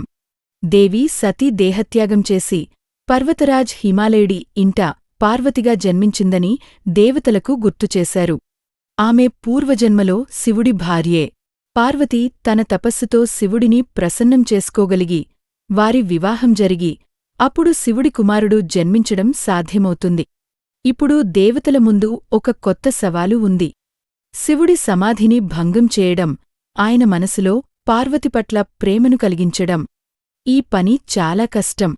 శివుడి కోపం, ఆయనకు సంసారంపై ఉన్న విరక్తి అందరికీ తెలిసిన విషయమే. ఈలోగా పుట్టుకతోనే శివుడిని భర్తగా పొందాలని సంకల్పించుకున్న పార్వతీదేవి నారదుడి ప్రేరణతో కఠినమైన తపస్సులో మునిగి ఉంది. ఈ తపస్సుతోనే ఆమె బ్రహ్మచారిణి అయింది. ఆమె అడవులలో ఉంటూ, సుఖాలను వదిలి, వేల సంవత్సరాల నుండి కేవలం శివుడి ధ్యానం చేస్తూ తపస్సు చేసింది. ఆమె తపస్సు తేజస్సు పెరిగింది. కాని శివుడు మాత్రం ఇంకా తన సమాధి నుండి బయటకు రాలేదు. దేవతలు ఒక ప్రణాళిక వేసుకున్నారు. వారు ప్రేమదేవత అయిన మన్మథుడిని, ఆయన భార్య రతిని సహాయం కోరారు. ఇంద్రుడు మన్మథుడిని వేడుకుంటూ, మీ పూల బాణాలతో శివుడి మనసులో పార్వతి పట్ల ప్రేమను కలిగించండి. తద్వారా ఆయన సమాధి నుండి బయటకు వచ్చి పార్వతిని పెళ్లి చేసుకోవడానికి సిద్ధపడతారు అని అన్నాడు. మన్మథుడు ఈ పని చేయడానికి సందేహించాడు. అతనికి శివుడి కోపం, ఆయన శక్తి గురించి తెలుసు. కాని దేవతల విపరీతమైన కోరిక, సృష్టి శ్రేయస్సు కోసం అతను ఈ ప్రమాదకరమైన పనికి సిద్ధపడ్డాడు. తన భార్య రతి, మిత్రుడు వసంతుడితో కలిసి మన్మథుడు శివుడు ధ్యానం చేస్తున్న ప్రదేశానికి వెళ్లాడు. ఆ ప్రదేశానికి దగ్గరలోనే పార్వతీదేవి కూడా ఆయన సేవలో, తపస్సులో నిమగ్నమే ఉంది. వసంతుడు తన మాయతో ఆ వాతావరణాన్ని ప్రేమమయంగా, మత్తుగా మార్చేశాడు. అకాల వసంతం వచ్చింది. చెట్లపై కొత్త ఆకులు, పువ్వులు విరిశాయి. సువాసనల గాలి వీచింది. కోకిలలు కూశాయి. తుమ్మెదలు డుమ్మని శబ్దం చేశాయి. పార్వతీదేవి మరింత అందంగా శివుడి సేవ చేయడానికి వచ్చింది. అదే సమయంలో పార్వతి పూజకోసం తెచ్చిన పూలను శివుడికి సమర్పించడానికి చేయి చాచింది. శివుడు ఒక్క క్షణం కళ్ళు తెరిచారు. అదే అదనుగా మన్మథుడు తన శక్తివంతమైన పూల బాణాన్ని సంధించాడు. బాణం తాకగానే శివుడి మనసులో ఒక్క క్షణం కోసం ఒక భావం కలిగింది. ఆయన ధ్యానం భంగమైంది. ఆయన కంగారుపడి, కోపంతో తమ సమాధిని భంగం చేయడానికి సాహసం చేసినది ఎవరని చుట్టూ చూశారు. ఆయన దృష్టి మామిడి చెట్టు వెనుక దాక్కున్న మన్మథుడిపై పడింది. శివుడి కోపం పరాకాష్ఠకు చేరింది. ఆయన మూడో కంటినుండి ప్రళయకరమైన జ్వాల బయటకు వచ్చింది. కనురెప్పపాటులో మన్మథుడు ఆ అగ్నిలో కాలిబూడిదైపోయాడు. నలువైపులా హాహాకారాలు మొదలయ్యాయి. రతి తన భర్త బూడిదవడం చూసి విలపించడం మొదలుపెట్టింది. దేవతలు భయపడ్డారు. వారి ప్రణాళిక విఫలమైంది. పార్వతీదేవి కూడా బాధపడి, నిరాశ చెందారు. కాని ఆమె తన ధైర్యాన్ని కోల్పోలేదు. శివుడిని మన్మథ బాణంతో కాదు, నిజమైన నిష్ఠ, కఠినమైన తపస్సుతోనే గెలవగలనని ఆమె అర్థం చేసుకున్నారు. ఆమె మరింత దుభ సంకల్పంతో మళ్లీ తపస్సులో నిమగ్నమయ్యారు. ఆమె అపూర్వమైన తపస్సు, అపర్ణ స్వరూపం చివరికి శివుడి మనసును కదిలించాయి. శివుడు స్వయంగా ప్రత్యక్షమే ఆమెను పరీక్షించారు. చివరికి ఆమెను తన భార్యగా స్వీకరించారు. ఆ తర్వాత అత్యంత గొప్ప వేడుకలో శివుడికి, పార్వతికి మహావివాహం జరిగింది. అందులో దేవి చంద్రఘంట రూపాన్ని కూడా ధరించారు. వివాహం తర్వాత శివుడు, పార్వతీదేవి కైలాస పర్వతంపైన, రమణీయమైన అడవులలోనూ విహరించడం మొదలుపెట్టారు. వారి దివ్య దాంపత్య జీవితం ప్రారంభమైంది. ఇద్దరి ప్రేమ అలౌకికంగా, లోతైనదిగా ఉండేది. వారు చాలా సంవత్సరాలు ఏకాంతంగా గడిపారు. వారి ఈ దివ్య కలయిక వల్ల ఒక అత్యంత శక్తివంతమైన శక్తి పుడుతోంది. శివుడి కుమారుడి జననం కోసం ఎదురుచూస్తున్న దేవతలు ఇప్పుడు ఆందోళన చెందడం మొదలుపెట్టారు. శివుడికి, పార్వతికి పుట్టబోయే కుమారుడు నేరుగా పార్వతి గర్భం నుండి జన్మిస్తే అతని తేజస్సు ఎంత ప్రచండంగా ఉంటుందంటే, స్వయంగా పార్వతి లేదా ఈ మొత్తం సృష్టికూడా దాన్ని భరించలేదని వారికి భయం కలిగింది. ఆ మహా తేజస్సుగల కుమారుడి శక్తి ప్రళయానికి కారణం కావచ్చు. వారు మళ్లీ సమావేశమై ఈ సమస్యకు పరిష్కారం గురించి ఆలోచించారు. చివరకు వారు అగ్నిదేవుడి సహాయం కోరాలని నిశ్చయించుకున్నారు. దేవతలు అగ్నిదేవుడిని వేడుకుంటూ, దయచేసి మీరు ఏదైనా విధంగా శివుడి, పార్వతీ ఏకాంతంలో అడ్డంకి సృష్టించి, శివుడి దివ్య వీర్య తేజస్సు పార్వతి గర్భంలో ప్రవేశించకుండా ఆపండి, మీరు స్వయంగా దాన్ని ధరించండి అని అన్నారు. అగ్నిదేవుడు ఈ పని చేయడానికి చాలా భయపడ్డాడు. శివుడి ఏకాంతానికి భంగం కలిగించడం, ఆయన దివ్య తేజస్సును ధరించడం సాధారణ విషయం కాదు. కాని దేవతల పదేపదే విజ్ఞప్తి, సృష్టి శ్రేయస్సు గురించి చెప్పడంతో ఆయన ఇష్టం లేకుండానే సిద్ధపడ్డాడు. అగ్నిదేవుడు ఒక పావురం లేదా చిలక రూపం ధరించి శివుడు, పార్వతి ఉన్న చోటుకు చేరుకున్నాడు. సరిగ్గా శివుడి వీర్యం స్ఖలనం కాబోతున్న సమయంలో అగ్నిదేవుడు అక్కడ అడ్డంకి సృష్టించాడు. శివుడి దృష్టి మరలింది. ఆయన మహా తేజస్సుగల, బంగారంలా మెరిసిపోతూ, భరించలేని ఉష్ణమున్న వీర్యం భూమిపై పడసాగింది. శివుడి వీర్యం అంతటి ప్రచండమైన, తేజోవంతమైనది. అది ఎక్కడ పడితే అక్కడ ప్రళయం వచ్చేది. భూమి దానిని భరించలేకపోయింది. దేవతలు మళ్లీ ప్రార్థించారు. అప్పుడు స్వయంగా గంగామాత ప్రత్యక్షమే ఆ దివ్య వీర్యాన్ని తన ప్రవాహంలో ధరించింది. కాని శివుడి తేజస్సు అంత ఎక్కువగా ఉందంటే, గంగామాత పవిత్ర, చల్లని నీరుకూడా దాని వేడికి మరిగిపోవడం మొదలుపెట్టింది. గంగాదేవి కూడా దాన్ని ఎక్కువసేపు ఉంచలేకపోయింది. ఆమె వేగం భరించలేనిదిగా మారింది. నీటి జీవులు బాధపడ్డాయి. గంగామాత ఆ భరించలేని తేజస్సును తీసుకుని హిమాలయం వైపు వెళ్లి, అక్కడ శరవణ గడ్డితో నిండిన ఒక దట్టమైన అడవిలో ఆ దివ్య గర్భాన్ని ఉంచింది. శరవణ అడవిలో ఉంచగానే ఆ దివ్య తేజస్సు ప్రశాంతమే, నెమ్మదిగా ఒక శిశువు రూపం దాల్చింది. శరవణ అడవిలో ఆ దివ్యగర్భం 6 భాగాలుగా విభజితమే. వాటినుండి 6 అత్యంత అందమైన, తేజస్సుగల బాలురు పుట్టారు. ఈ 6 బాలురు ఒకేసారి కలకలమంటూ నవ్వసాగారు. వారి తేజస్సు అలౌకికంగా ఉంది. వారి ఏడుపు శబ్దం కూడా మధురమైన సంగీతంలా అనిపించింది. సరిగ్గా అదే సమయంలో ఆకాశ మార్గం గుండా 6 కృత్తికలు, సప్తఋషుల భార్యలు వెళ్తున్నారు. వారు శరవణ అడవినుంచి వస్తున్న మధురమైన నవ్వులను విన్నారు. వారి హృదయాలలో సహజంగానే మాతృత్వం పొంగిపొర్లింది. వారు కిందకు దిగి 6 అందమైన అనాథ పిల్లలను చూశారు. 6 కృత్తికలు ప్రేమతో ఒక్కొక్క బాలుడిని తమ ఒడిలోకి తీసుకుని వారికి పాలు ఇచ్చారు. వారు ఆ బాలురను తమ సొంత పిల్లలలా పెంచాలని నిశ్చయించుకున్నారు. కృత్తికలచే పెంచబడినందున ఈ బాలుడికి కార్తికేయుడు అని పేరు వచ్చింది. అటు కైలాసంలో శివుడి దివ్యవీర్యం తన గర్భంలోకి రాకుండానే శరవణ అడవిలో బాలురుగా పుట్టారని పార్వతీదేవికి తెలిసినప్పుడు ఆమె హృదయంలో మాతృత్వపు తీవ్రమైన కోరిక ఆ బాలురను కలుసుకోవాలనే ఆత్రత కలిగాయి. ఆ పిల్లలు తన భర్తలో భాగమని ఆమెకు తెలుసు. కాబట్టివారు పరోక్షంగా తన కుమారులే అని ఆమెకు అర్థమైంది. శివుడు ఇతర దేవతలతో కలిసి పార్వతీదేవి ఆ శరవణ అడవికి చేరుకున్నారు. అక్కడ కృత్తికలు ఆ 6 బాలురను ప్రేమతో చూసుకుంటున్నారు. ఆ తేజస్సుగల బాలురను చూడగానే పార్వతీ హృదయం మాతృత్వంతో నిండిపోయింది. ఆమె కళ్లనుండి ప్రేమ కన్నీళ్లు వచ్చాయి. ఆమె ముందుకు వెళ్లి ఒకేసారి ఆ 6 బాలురను తన ఒడిలోకి తీసుకుని ప్రేమతో తన హృదయానికి హత్తుకున్నారు.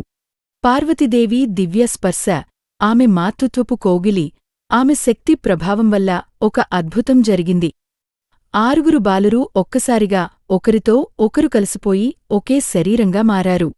ఇప్పుడు అక్కడ 6 బాలురు కాదు, కేవలం ఒకే బాలుడు ఉన్నాడు. అతనికి 6 ముఖాలు, షడానన, 12 చేతులు ఉన్నాయి. ఆ బాలుడు చాలా తేజోవంతంగా, శక్తివంతంగా, అద్భుతంగా కనిపించాడు. ఈ విధంగా ఐక్యమైన బాలుడు స్కందుడు అని పిలువబడ్డాడు. స్కందుడు అంటే ఒకచోట చేరడం లేదా కలవడం అని అర్థం. 6 ముఖాలు ఉండటం వల్ల ఆయనను షడానన లేదా షణ్ముఖ అని కూడా పిలుస్తారు. దేవి పార్వతి ఆ అద్భుతమైన బాలుడు స్కందుడిని తన ఒడిలోకి తీసుకున్నారు. ఆయన తన భర్తలో ఒక భాగం అయినందువల్ల మాత్రమే కాదు, తన మాతృత్వంతో కూడిన కోగిలితోనే ఆ బాలుడికి ఒకే రూపాన్ని ఇచ్చింది కాబట్టి ఆమె అతనికి తల్లి అయ్యారు. ఆమె తన పాలు ఇచ్చి ప్రేమగా చూసుకుని అతని పోషణ బాధ్యతను పూర్తిగా తీసుకున్నారు. ఏ క్షణంలోనైతే పార్వతీదేవి కుమారుడు స్కందుడిని తన ఒడిలోకి తీసుకున్నారో అదే క్షణంలో ఆమె స్కందమాత అయ్యారు. నవరాత్రి 5వ రోజు ఆ స్కందమాతకే అంకితం చేయబడింది. ఆమె మాతృత్వానికి, గొప్ప వాత్సల్యానికి, శక్తికి ప్రతీక. ఆమె పద్మాసనంపై కూర్చుంటారు. కొన్నిసార్లు సింహంపై కూడా ఉంటారు. ఆమెకు 4 భుజాలు ఉన్నాయి. తన కుడివైపు పైచేతితో కుమారుడు స్కందుడిని ఒడిలో పట్టుకుని ఉంటారు. కింద ఉన్న కుడిచేతిలో, పైన ఉన్న ఎడమ చేతిలో కమలం పువ్వులు ఉంటాయి. కింద ఉన్న ఎడమచేయి భక్తులకు వరదముద్రలో ఆశీర్వాదం ఇస్తుంది. ఆమె రంగు పూర్తిగా తెల్లగా ఉంటుంది. ఆమె చాలా ప్రశాంతంగా, కరుణతో, వాత్సల్యంతో కనిపిస్తుంది. ఒడిలో స్వయంగా కార్తికేయుడి బాలరూపమున్న అమ్మవారి ఈ రూపం భక్తులకు గొప్ప శాంతి, సుఖాన్ని ఇస్తుంది. బాలుడు స్కందుడు చాలా వేగంగా పెద్దవాడు అయ్యాడు. ఆయన పుట్టుకతోనే మహా పరాక్రమవంతుడు, దివ్య జ్ఞాన సంపన్నుడు. దేవతలు ఆయనను తమ సేనాపతిగా నియమించారు. స్వయంగా ఆదిశక్తి అయిన పార్వతీమాత తన శక్తితో కూడిన ఒక అమోఘమైన వేల్లేదా బల్లెం ఇచ్చారు. దేవతల సైన్యానికి నాయకత్వం వహిస్తూ కుమారుడు స్కందుడు తారకాసురుడిని యుద్ధానికి సవాలు చేశాడు. ఇద్దరి మధ్య జరిగిన భయంకరమైన యుద్ధంతో 3 లోకాలు వణికిపోయాయి.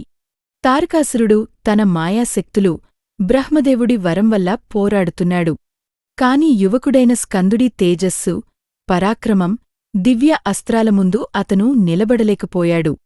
చివరకు భగవాన్ స్కందుడు తన తల్లి ఇచ్చిన అమోఘశక్తి అయిన వేల్ను ఉపయోగించారు. అది తారకాసురుడిని అభేద్యమైన కవచాన్ని చీల్చుతూ అతని హృదయాన్ని ఛేదించింది. తారకాసురుడి మరణంతో దేవతలలో సంతోషం వెల్లువెత్తింది. భూమిపై మళ్ళీ ధర్మం, శాంతి స్థాపితమయ్యాయి. ఈ విధంగా స్కందమాత రూపంలో ఉన్న పార్వతీమాత ఒక వాత్సల్యపూరితమైన తల్లి మాత్రమే కాదు, సృష్టిని ఒక పెద్ద ఆపద నుండి రక్షించిన మహా నాయకుడి తల్లికూడా. ఆమె పూజ భక్తులకు సంతానం, సుఖం, జ్ఞానం, మోక్షం, ఐహికాభివృద్ధిని ప్రసాదిస్తుంది. ఆమె ఒడిలో కూర్చున్న స్కందుడు బాలరూపంలో ఉన్నాడు. దీనివల్ల తల్లికి తన సంతానం ఎప్పుడూ పిల్లవాడిలాగే ఉంటుంది. తల్లి ప్రేమ అపారం, నిస్వార్థం అని తెలుస్తుంది. స్కందమాతను పూజించడం వల్ల స్వయంగా స్కందుడి కృపకూడా సులభంగా లభిస్తుంది. ఈ కథ ఒక సుదూర గతంలోది. ఎప్పుడైతే ధర్మాధర్మాల మధ్య సమతుల్యత మరోసారి దారుణంగా దెబ్బతింది. స్వర్గలోకంపై దట్టమైన చీకటి కమ్ముకుంది. భూమి అరాచకంతో వణికిపోయింది. పాతాళలోకంలో కూడా అసురుల దుస్సాహసం పరాకాష్ఠకు చేరుకుంది. ఈ విపత్తులన్నింటికీ మూలకారణం ఒక మహాపరాక్రమవంతుడు, అహంకారి, దాదాపుగా అజేయుడైన అసురుడు మహిషాసురుడు. మహిషాసురుడు అసురుల రాజు రంభుడి కుమారుడు. కాని అతని జననం సాధారణమైనది కాదు. రంభుడు కఠోర తపస్సు చేసి శివుడిని, బ్రహ్మదేవుడిని ప్రసన్నం చేసుకున్నాడు. అతను ఒక వరం కోరాడు. తనకు 3 లోకాలలోనూ అజేయుడైన ఏ దేవ, రాక్షసుడు లేదా మానవుడు ఓడించలేని ఒక కుమారుడు కావాలని కోరాడు. అలాగే అతను కోరుకున్నట్లుగా రూపం మార్చుకోగల సామర్థ్యం కూడా కావాలనుకున్నాడు. ప్రత్యేకంగా దున్నపోతు రూపం. ఈ వరం పొందిన తర్వాత రంభుడు ఒక మహిషితో కలిశాడు. దానివల్ల మహిషాసురుడు జన్మించాడు. అందుకే అతను కోరుకున్నట్లుగా మానవ, దున్నపోతు రూపాలను ధరించగలిగాడు. అతనిలో మానవుడి తెలివితేటలు, దున్నపోతు యొక్క అపారమైన బలం రెండూ ఉన్నాయి. తన తండ్రి కంటే కూడా ఎక్కువ కోరికలు, క్రూరత్వం ఉన్న మహిషాసురుడు తన బలం, అలాగే ఒక స్త్రీ చేతిలో మాత్రమే తన మరణం సాధ్యమవుతుంది అనే బ్రహ్మదేవుడి వరం వల్ల కలిగిన అహంకారంతో మొదట భూమిని తన ఆధీనంలోకి తెచ్చుకున్నాడు. అతను రాజులను ఓడించాడు. యజ్ఞాలను ధ్వంసం చేశాడు. ఋషుల ఆశ్రమాలను నాశనం చేశాడు. మనుష్యులపై లెక్కలేనన్ని అరాచకాలు చేశాడు. భూమిపై త్రాహిమాం అని మొదలైంది. భూమిని గెలిచిన తర్వాత అతని చెడు దృష్టి స్వర్గలోకంపై పడింది. అతను తన గొప్ప, భయంకరమైన అసుర సైన్యాన్ని తయారు చేసుకున్నాడు. అందులో చికర, చామర, ఉదగ్ర, మహహను, అసిలోమ, బాష్కల, పరివృత్త, బీడాలాక్ష వంటి అనేక మహాపరాక్రమవంతులు, మాయావి అసుర సైన్యాధిపతులు ఉన్నారు. తన సైన్యంతో మహిషాసురుడు దేవలోకంపై దాడి చేశాడు. దేవతల రాజు ఇంద్రుడు, తన దేవగణాలైన వరుణుడు, కుబేరుడు, యముడు, అగ్ని, వాయు, సూర్యుడు, చంద్రుడు ఇంకా తన శక్తివంతమైన సైన్యంతో మహిషాసురుడిని ఎదుర్కొన్నారు. 2 పక్షాల మధ్య 100 సంవత్సరాలపాటు భయంకరమైన, ప్రళయకరమైన యుద్ధం జరిగింది. ఆకాశంలో దివ్యాస్త్రాల గర్జనలు ప్రతిధ్వనించాయి. రక్తం నదులుగా పారింది. దేవతలు తమ శక్తి, నైపుణ్యం, దివ్యాస్త్రాలు మొత్తం ఉపయోగించారు. ఇంద్రుడు తన శక్తివంతమైన వజ్రాన్ని విసిరాడు. వరుణుడు పాశం విసిరాడు. యముడు దండం ఉపయోగించాడు. కాని మహిషాసురుడిపైన, అతని సైన్యంపైన వాటి ప్రభావం ఏమాత్రం లేదు. మహిషాసురుడు తన దున్నపోతు రూపంలో కొండలను తన కొమ్ములతో పెకిలించి విసిరేవాడు. తన తోకతో సముద్రాలను కలగలిపేసేవాడు. అతని అరుపులకు దిక్కులు కంపించిపోయేవి. బ్రహ్మదేవుడి వరం అతనికి అభేద్యమైన కవచంగా నిలిచింది. చివరికి దేవతలు ఓడిపోయారు. మహిషాసురుడు ఇంద్రుడిని ఓడించి స్వర్గ సింహాసనాన్ని ఆక్రమించాడు. అతను దేవలోకం నుంచి దేవతలందరినీ వెళ్లగొట్టాడు. స్వయంగా ఇంద్రుడు, సూర్యుడు, చంద్రుడు, యముడు, వరుణుడు, కుబేరుడు, అగ్ని, వాయువుల అధికారాలను లాగేసుకుని వాటిని ఉపయోగించడం మొదలుపెట్టాడు. స్వర్గం యొక్క వైభవం రాక్షసుల విలాస వస్తువుగా మారింది. నందనవనాలు ధ్వంసమయ్యాయి. కల్పవృక్షాలు నరికబడ్డాయి. అప్సరసలను బందీలుగా చేశారు. యజ్ఞాల స్థానంలో రాక్షసుల అట్టహాసాలు, విలాసాలు మొదలయ్యాయి. స్వర్గం నుంచి వెళ్లగొట్టబడిన, శక్తిహీనులైన, అవమానితులైన దేవతలు నిరాశ్రయులే భూమిపై తిరగసాగారు. వారి తేజస్సు తగ్గింది. వారి ముఖాలు బాధతో, భయంతో విచారంగా ఉన్నాయి. ఈ మహావిపత్తునుంచి ఎలా బయటపడాలో వారికి అర్థం కాలేదు. మహిషాసురుడిని ఏ పురుషదేవత, రాక్షసుడు లేదా మానవుడు వధించడం సాధ్యం కాదు. అతని మరణం ఒక స్త్రీ చేతిలో మాత్రమే ఉందని వారికి తెలుసు. కాని మహిషాసురుడిని ఎదుర్కోగలిగే స్త్రీ ఎవరు? అత్యంత దుఃఖంతో, నిరాశతో దేవతలందరూ మొదట బ్రహ్మదేవుడి దగ్గరకు వెళ్లారు. వారు తమ బాధలన్నీ చెప్పుకున్నారు. మహిషాసురుడి అరాచకాలను వర్ణించి దానినుండి విముక్తికోసం మార్గం అడిగారు. బ్రహ్మదేవుడు లోతైన నిట్టూర్పు విడిచి ఇలా అన్నారు: దేవతలారా, మహిషాసురుడికి నేను వరం ఇచ్చాను. అతను ఏ పురుషుడి చేతిలో చనిపోడని. ఈ వరం అతనికి తపస్సు వల్ల లభించింది. నేను నా వరాన్ని అబద్ధం చేయలేను. కాని అతని వరమే అతని మరణానికి మార్గం కూడా చూపిస్తుంది. అతని మరణం ఒక స్త్రీ చేతిలో తప్పనిసరి. కాని అలాంటి దివ్యమైన శక్తి ఒక సాధారణ స్త్రీలో ఉండదు. బ్రహ్మదేవుడు వారికి విష్ణుమూర్తి, శివుడి దగ్గరకు వెళ్లమని సలహా ఇచ్చారు. అప్పుడు దేవతలందరూ బ్రహ్మదేవుడిని ముందు పెట్టుకుని క్షీరసాగరంలో శేషశయ్యపై ఉన్న విష్ణుమూర్తి దగ్గరకు వెళ్లారు. విష్ణుమూర్తి యోగ నిద్రలో ఉన్నారు. కాని దేవతల కరుణామయమైన పిలుపు విని మేల్కొన్నారు. ఆ సమయంలోనే కైలాస పర్వతంమీద సమాధిలో ఉన్న శివుడికి కూడా దేవతల దుస్థితి అర్థమే ఆయన కూడా క్షీరసాగరం దగ్గర ప్రత్యక్షమయ్యారు. ఇప్పుడు ముగ్గురు మహాదేవులు, బ్రహ్మ, విష్ణు, మహేశ్వరులు ఒకే చోటు ఉన్నారు. వారి ముందు బాధపడుతున్నా, ఓడిపోయినా, నిరాశలో ఉన్న దేవతలు నిలబడి ఉన్నారు.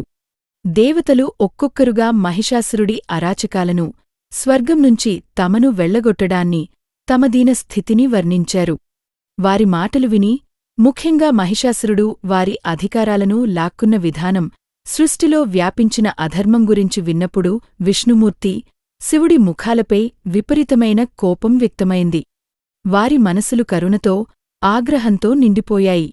మహిషాసురుడి పట్ల విష్ణుమూర్తికి, శివుడికి కలిగిన కోపం ఎంత తీవ్రంగా ఉందంటే, వారి ముఖాల నుండి ఒక అత్యంత ప్రచండమైన, భరించలేని తేజస్సు బయటకు వచ్చింది. విష్ణుమూర్తి ముఖం నుంచి వచ్చిన తేజస్సు నీలి కమలంలా కాంతిమయంగా, శివుడి ముఖం నుంచి వచ్చిన తేజస్సు తెల్లని చంద్రుడిలా తెల్లగా ఉన్నాయి. అదే సమయంలో పరమపిత బ్రహ్మదేవుడి ముఖం నుంచి కూడా ఎర్రని రంగులో దివ్యమైన తేజస్సు వచ్చింది. ఇది చూసి ఇతర దేవతల శరీరాల నుంచి కూడా వారి శక్తులు తేజస్సు రూపంలో బయటకు రావడం మొదలైంది. ఇంద్రుడి శరీరం నుంచి వజ్రంలా మెరిసే తేజస్సు, అగ్ని నుంచి జ్వలించే తేజస్సు, యముడి నుంచి నల్లని తేజస్సు, వరుణుడి నుంచి నీటిలా చల్లని తేజస్సు, కుబేరుడి నుంచి బంగారు కాంతిగల తేజస్సు, వాయువు నుంచి ధూమ్రవర్ణపు తేజస్సు, సూర్యుడి నుంచి వేల కిరణాలున్న తేజస్సు, చంద్రుడి నుంచి అమృతమయమైన తెల్లని తేజస్సు. వసువులు, రుద్రులు, సాధ్యులు, విశ్వదేవులు, అశ్విని కుమారులు, ఇంకా ఇతర ప్రముఖ దేవతల శరీరాలనుంచి వారి ప్రత్యేక శక్తులను సూచించే దివ్య తేజస్సు బయటకు వచ్చి ఒకచోట కలవసాగింది. చూస్తుండగానే క్షీరసాగరం మీద ఆకాశంలో ఆ దేవతలందరి తేజస్సు ఒక పెద్ద, మండుతున్న అగ్ని పర్వతంలా పోగుపడింది. ఆ తేజస్సు జ్వాలలు 10 దిక్కులకు వ్యాపించాయి. దాని కాంతి కోటానుకోట్ల సూర్యుల కంటే ఎక్కువగా, దాని వేడి భరించలేనిదిగా ఉంది. 3 లోకాలు ఆ దివ్య తేజస్సుతో వెలిగి, బాధపడ్డాయి. అప్పుడు ఒక అద్భుతమైన సంఘటన జరిగింది. ఆ తేజస్సు సమూహం నెమ్మదిగా ఒక స్త్రీ రూపంలోకి మారడం మొదలుపెట్టింది. శివుడి తేజస్సుతో ఆ దేవి ముఖం, యముడి తేజస్సుతో ఆమె జుట్టు తయారయ్యాయి. విష్ణుమూర్తి తేజస్సుతో ఆమె భుజాలు ఏర్పడ్డాయి. బ్రహ్మదేవుడి తేజస్సుతో 2 పాదాలు, సూర్యుడి తేజస్సుతో కాలివేళ్లు, వసువుల తేజస్సుతో చేతివేళ్లు, కుబేరుడి తేజస్సుతో ముక్కు, ప్రజాపతి తేజస్సుతో దంతాలు, అగ్ని తేజస్సుతో 3 నేత్రాలు, సంధ్య తేజస్సుతో కనుబొమ్మలు, వాయువు తేజస్సుతో చెవులు ఏర్పడ్డాయి. ఈ విధంగా దేవతలందరి భాగాలతో, వారి శక్తులతో కలిసి ఒక అత్యంత తేజోవంతమైన, అలౌకిక సౌందర్యం, శక్తి కలిగిన మహాదేవి ప్రత్యక్షమయ్యారు. ఆమె రంగు వేడిచేసిన బంగారంలా మెరిసిపోతూ ఉంది. ఆమెకు 3 నేత్రాలు, 18 భుజాలు ఉన్నాయి. కొన్ని వర్ణనలలో 10 లేదా 1000 భుజాలు ఉన్నట్లు కూడా చెబుతారు. ఆమె దివ్యమైన వస్త్రాలతో, రత్నాలతో చేసిన ఆభరణాలతో అలంకరించబడి ఉన్నారు. ఆమె ప్రత్యక్షం కాగానే దేవతలు ఊపిరి పీల్చుకున్నారు. వారి ముఖాలపై ఆశ కనబడింది. ఈ మహాశక్తియే మహిషాసురుడిని అంతం చేస్తుందని వారికి అర్థమైంది. అదే సమయంలో భూమిపై వింధ్యాచల పర్వతం దగ్గర కాత్యాయనుడు అనే పేరుగల ఒక మహా తేజోవంతుడు, సిద్ధుడైన మహర్షి కఠోర తపస్సులో ఉన్నారు. ఆయన భగవతి ఆదిశక్తికి గొప్ప భక్తుడు. పరాంబా జగదంబ స్వయంగా తన కుమార్తెగా జన్మించాలని ఆయనకు తీవ్రమైన కోరిక ఉండేది. చాలా సంవత్సరాల నుండి ఆయన ఇదే కోరికతో భగవతిని ఆరాధిస్తున్నారు. దేవతల తేజస్సుతో ఆ మహాదేవి ప్రత్యక్షమైనప్పుడు మహర్షి కాత్యాయనుడు తన యోగదృష్టితో ఇదంతా చూశారు. తన ఆరాధ్యదేవి దుష్టులను సంహరించడానికి అవతరించారని ఆయనకు అర్థమైంది. ఆయన హృదయంలో భక్తి, వాత్సల్యపు సముద్రం పొంగిపొర్లింది. ఆ మహాదేవి మొదట మహర్షి కాత్యాయనుడి ఆశ్రమంలోనే తనను తాను ప్రదర్శించి ఆయన పూజను స్వీకరించారని చెబుతారు. మహర్షి కాత్యాయనుడు ఆ దేవిని తన కుమార్తెలా భావించారు. ఆమెను శాస్త్రోక్తంగా పూజించారు. ఆమెను పోషించడానికి సంకల్పం తీసుకున్నారు. మహర్షి కాత్యాయనుడి కుమార్తెగా మొదట పూజించబడినందువల్ల లేదా ఆయనచే కుమార్తెగా స్వీకరించబడినందువల్లనే ఆ మహాదేవి కాత్యాయని అని పిలువబడ్డారు. ఇది ఆమె ప్రసిద్ధమైన పేరు. ఆశ్వయుజ మాసంలోని కృష్ణపక్ష చతుర్దశి నాడు ఆమె ప్రత్యక్షమయ్యారని చెబుతారు. ఇతర నమ్మకాల ప్రకారం ఆమె స్వయంగా యుషి తపస్కు సంతోషించి అతని దగ్గర జన్మించారు లేదా యుషి మొదట ఆమెను పూజించారు కాబట్టి ఆమె కాత్యాయని అని పిలువబడ్డారు. ఇప్పుడు దేవతల ముందు తర్వాతి పని ఆ మహాదేవిని యుద్ధానికి సిద్ధం చేయడం, ఆమెకు అస్త్రశస్త్రాలను సమకూర్చడం. దేవతలందరూ కాత్యాయని మాత ముందు నిలబడి భక్తితో ఆమెకు నమస్కరించారు. తర్వాత ఒక్కో దేవుడు తమ అత్యంత శక్తివంతమైన, ప్రియమైన వస్తువు లేదా అస్త్రాన్ని అమ్మవారికి సమర్పించారు.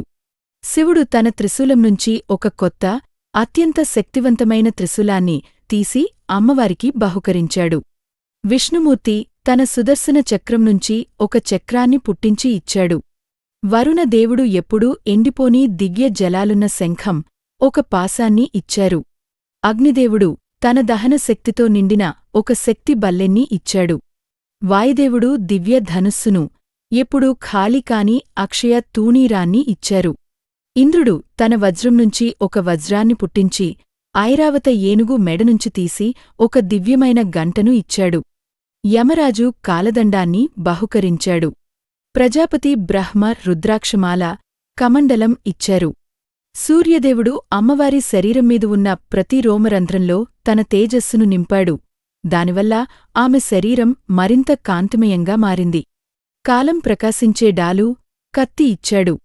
క్షీరసాగరం ఎప్పుడూ మురికి కాని దివ్య వస్త్రాలు, చూడామణి, కుండలాలు, కడియాలు, నూపురాలు, హారాలు, ఉంగరాలు మొదలైన ఆభరణాలను ఇచ్చింది. విశ్వకర్మ అత్యంత పదునైన భర్స, గొడ్డలి, అభేద్యమైన కవచాన్ని ఇచ్చారు. హిమాలయ పర్వతం సవారికోసం ఒక శక్తివంతమైన సింహాన్ని, రకరకాల రత్నాలను ఇచ్చింది. కుబేరుడు ఎల్లప్పుడూ అమృతంతో నిండి ఉండే ఒక పాత్రను ఇచ్చాడు. శేషనాగుడు విలువైన మనులతో అలంకరించిన నాగాహారాన్ని బహుకరించాడు. ఈ విధంగా దేవతలందరూ ఇచ్చిన దివ్య అస్త్రశస్త్రాలు, ఆభరణాలతో అలంకరించబడిన కాత్యాయని మాత యుద్ధానికి పూర్తిగా సిద్ధమయ్యారు. ఆమె రూపం అత్యంత గొప్పగా, తేజోమయంగా, అదే సమయంలో భయంకరంగా కూడా కనిపించింది. ఆమె 18 భుజాలలో వివిధ ఆయుధాలు ప్రకాశించాయి. ఆమె సింహంపై కూర్చుని ఉన్నారు. ఆమె ముఖంలో దృఢ సంకల్పం, అధర్మాన్ని నాశనం చేయాలనే పట్టుదల స్పష్టంగా కనిపించింది. శస్త్రాలతో సిద్ధమైన తర్వాత కాత్యాయని మాత ఒక భయంకరమైన సింహనాదం చేశారు. ఆమె గర్జన ఎంత భయంకరంగా ఉందంటే ఆకాశం, భూమి, పాతాళం 3 లోకాలు వణికిపోయాయి. పర్వతాలలో పగుళ్ళు ఏర్పడ్డాయి. సముద్రాలు అల్లకల్లోలం అయ్యాయి. భూమి కదలసాగింది. ఆ భయంకరమైన నాదంతో ఆకాశం ప్రతిధ్వనించింది. దాని శబ్దం చాలా దూరం వరకు వ్యాపించింది. మహిషాసురుడు తన రాజభవనంలో సుఖభోగాలలో మునిగి ఉన్నాడు. ఆ అపూర్వమైన, భయంకరమైన గర్జన విని అతను ఆశ్చర్యపోయాడు. ఈ కోలాహలం ఏమిటి? దిక్కులను కదిలించిన ఈ గర్జన ఎవరిది? అని తన అసురులను అడిగాడు. అతని గూఢచారులు వెంటనే సమాచారం సేకరించి చెప్పారు. మహారాజా, దేవతల తేజస్సునుంచి ఒక మహాశక్తివంతమైన దేవి ప్రత్యక్షమయ్యారు. ఆమె సింహంపై కూర్చుని 18 భుజాలలో దివ్య ఆయుధాలు ధరించి ఉన్నారు. ఆమెనే ఈ గర్జన చేసింది. మీ వైపు వస్తున్నారు. మహిషాసురుడు ముందు అట్టహాసం చేశాడు. ఒక స్త్రీ నా మృత్యువా? ఒక స్త్రీ నన్ను అంతం చేస్తుందా? ఇది అసాధ్యం. వెళ్ళండి, నా వీరులైన సేనాపతులారా, ఆ స్త్రీని పట్టుకుని నా ముందు నిలబెట్టండి అని ఆజ్ఞాపించాడు. మహిషాసురుడి ఆదేశంపై అతని ప్రధాన సేనాపతులు చికర, చామర, ఉదగ్ర, మహాహను, అసిలోమ, బాష్కల, పరివృత్త, బీడాలాక్ష తమ కోటానుకోట్ల అసుర సైన్యంతో కలిసి కాత్యాయని మాతను ఎదుర్కోవడానికి బయలుదేరారు. ఏనుగులు, గుర్రాలు, రథాలు, కాల్బలంతో కూడిన ఆ సైన్యం సముద్రంలా ముందుకు వచ్చింది. వారి చేతులలో గదలు, ముసులలు, కత్తులు, బల్లెలు, గొడ్డళ్ళు వంటి భయంకరమైన ఆయుధాలు ఉన్నాయి. కాత్యాయని మాత తన సింహవాహినిపై కూర్చుని ఆ గొప్ప అసుర సైన్యం తనవైపు రావడం చూశారు. ఆమె ముఖంపై కోపం యొక్క రేఖలు కనిపించాయి. ఆమె తన విల్లు నారినిలాగి దానిపై బాణం సంధించారు. సింహం కూడా భయంకరంగా గర్జించింది. యుద్ధం మొదలైంది. కాత్యాయని మాత ఒంటరిగా ఉన్నారు. ఆమె ముందు కోటానుకోట్ల అసుర సైన్యం ఉంది. కాని అమ్మవారు అద్భుతమైన పరాక్రమం చూపించారు. ఆమె తన విల్లునుంచి బాణాల వర్షం కురిపించారు. అసుర సైన్యంలో గందరగోళం మొదలైంది. ఆమె బాణాలు ఒక్కసారే వేలాది అసురులను చీల్చివేశాయి. ఆమె తన చక్రంతో చాలామంది తలలను నరికారు. కత్తితో ముక్కలు ముక్కలు చేశారు. గదతో నలిపివేశారు. త్రిశూలంతో పొడిచి చంపారు. ఆమె సింహం కూడా తన పంజా, దంతాలతో లెక్కలేనన్ని అసురులను సంహరించింది. అమ్మవారు తన పాసంతో అసురులను బంధించి లాగారు. గంట శబ్దంతో చాలామందిని స్పృహ తప్పేలా చేశారు. చూస్తుండగానే అమ్మవారు మహిషాసురుడి ప్రధాన సేనాపతులను ఒక్కొక్కరిని చంపేశారు. చికరుడిని బాణాలతో పొడిచారు. చామరుడిని త్రిశూలంతో సంహరించారు. ఉదగ్రను గదతో నలిపేశారు. మహాహనుడిని కత్తితో ఖండించారు. అసిలోమ, బాష్కలుడిని కూడా యమలోకానికి పంపారు. అసుర సైన్యం యొక్క మనోధైర్యం దెబ్బతింది. వారు ఎటుపడితే అటు పరిగెత్తసాగారు. తన పరాక్రమవంతులైన సేనాపతులు, గొప్ప సైన్యం క్షణంలో నాశనం కావడం చూసి మహిషాసురుడు కోపంతో పిచ్చివాడు అయ్యాడు. ఇప్పుడు అతను స్వయంగా యుద్ధభూమిలోకి వచ్చాడు. అతను మొదట భయంకరమైన మహిష, దున్నపోతు రూపాన్ని ధరించాడు. అతని కొమ్ములు పదునుగా, పెద్దవిగా ఉన్నాయి. అతని గిట్టల శబ్దంతో భూమి కంపించింది. అతని తోక ఆకాశంలో కొరడా దెబ్బలా కొట్టసాగింది. అతను తన కొమ్ములతో పర్వతాలను పెకిలించి కాత్యాయని మాతపై విసిరాడు. తన తోకతో సముద్రాన్ని కలగలిపి నీటి అలలను ఆమెవైపు ఎగరవేశాడు. తన గిట్టలతో భూమిని చీల్చి తన గర్జనతో మేఘాలను చింపేశాడు. కాత్యాయని మాత అతను విసిరిన పర్వతాలను తన బాణాలతో చూర్ణం చేశారు. నీటి తరంగాలను తన చక్రంతో ఆపారు. అతని గర్జనకు తన గర్జనతో సమాధానం ఇచ్చారు. అమ్మవారు మహిషాసురుడిపై తన పాశాన్ని విసిరారు. కాని అతను వాటినుంచి తప్పించుకున్నాడు. ఆమె వజ్రంతో దాడి చేశారు. కాని అతను దాన్నికూడా తట్టుకున్నాడు.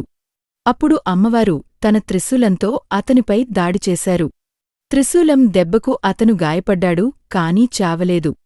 ఇప్పుడు మహిషాసురుడు తన మాయను ఉపయోగించడం మొదలుపెట్టాడు. అతను క్షణంలో దున్నపోతునుంచి సింహం రూపం, ఆ తర్వాత పెద్ద ఏనుగు రూపం ధరించి తన తొండంతో అమ్మవారి సింహాన్ని పట్టుకోవడానికి ప్రయత్నించాడు. కొన్నిసార్లు వేలచేతులున్న మహా పరాక్రమవంతుడైన యోధుడిగా మారి కత్తితో పోరాడసాగాడు. కాత్యాయని మాతకూడా అతని ప్రతి మాయకు సరైన సమాధానం ఇచ్చారు. అతను సింహంగా మారినప్పుడు అమ్మవారు తన కత్తితో అతని తల నరికే ప్రయత్నం చేశారు. అతను ఏనుగుగా మారినప్పుడు అతని తొండం నరికేశారు. అతను యోధుడిగా మారినప్పుడు బాణాలతో పొడిచారు. ఓటమిని అంగీకరించని మహిషాసురుడు మళ్లీ తన పెద్ద దున్నపోతు రూపంలోకి వచ్చి కోపంతో పర్వతాలను, భూమిని తన కొమ్ములతో చీలుస్తూ అమ్మవారివైపు పరిగెత్తాడు. అతను అమ్మవారిని తన కొమ్ములతో ఎత్తిపడేయాలనుకున్నాడు. కాత్యాయని మాతకూడా ఇప్పుడు కోపంతో రగిలిపోయారు. ఆమె మధువు తాగే అట్టహాసం చేశారు. ఆమె తన సింహంపైనుంచి దూకి మహిషాసురుడి వీపుపైకి ఎగిరి తన కాళ్లతో అతన్ని దారుణంగా నొక్కారు. మహిషాసురుడు ఆమె బరువుకు అణగారిపోవడం మొదలుపెట్టాడు.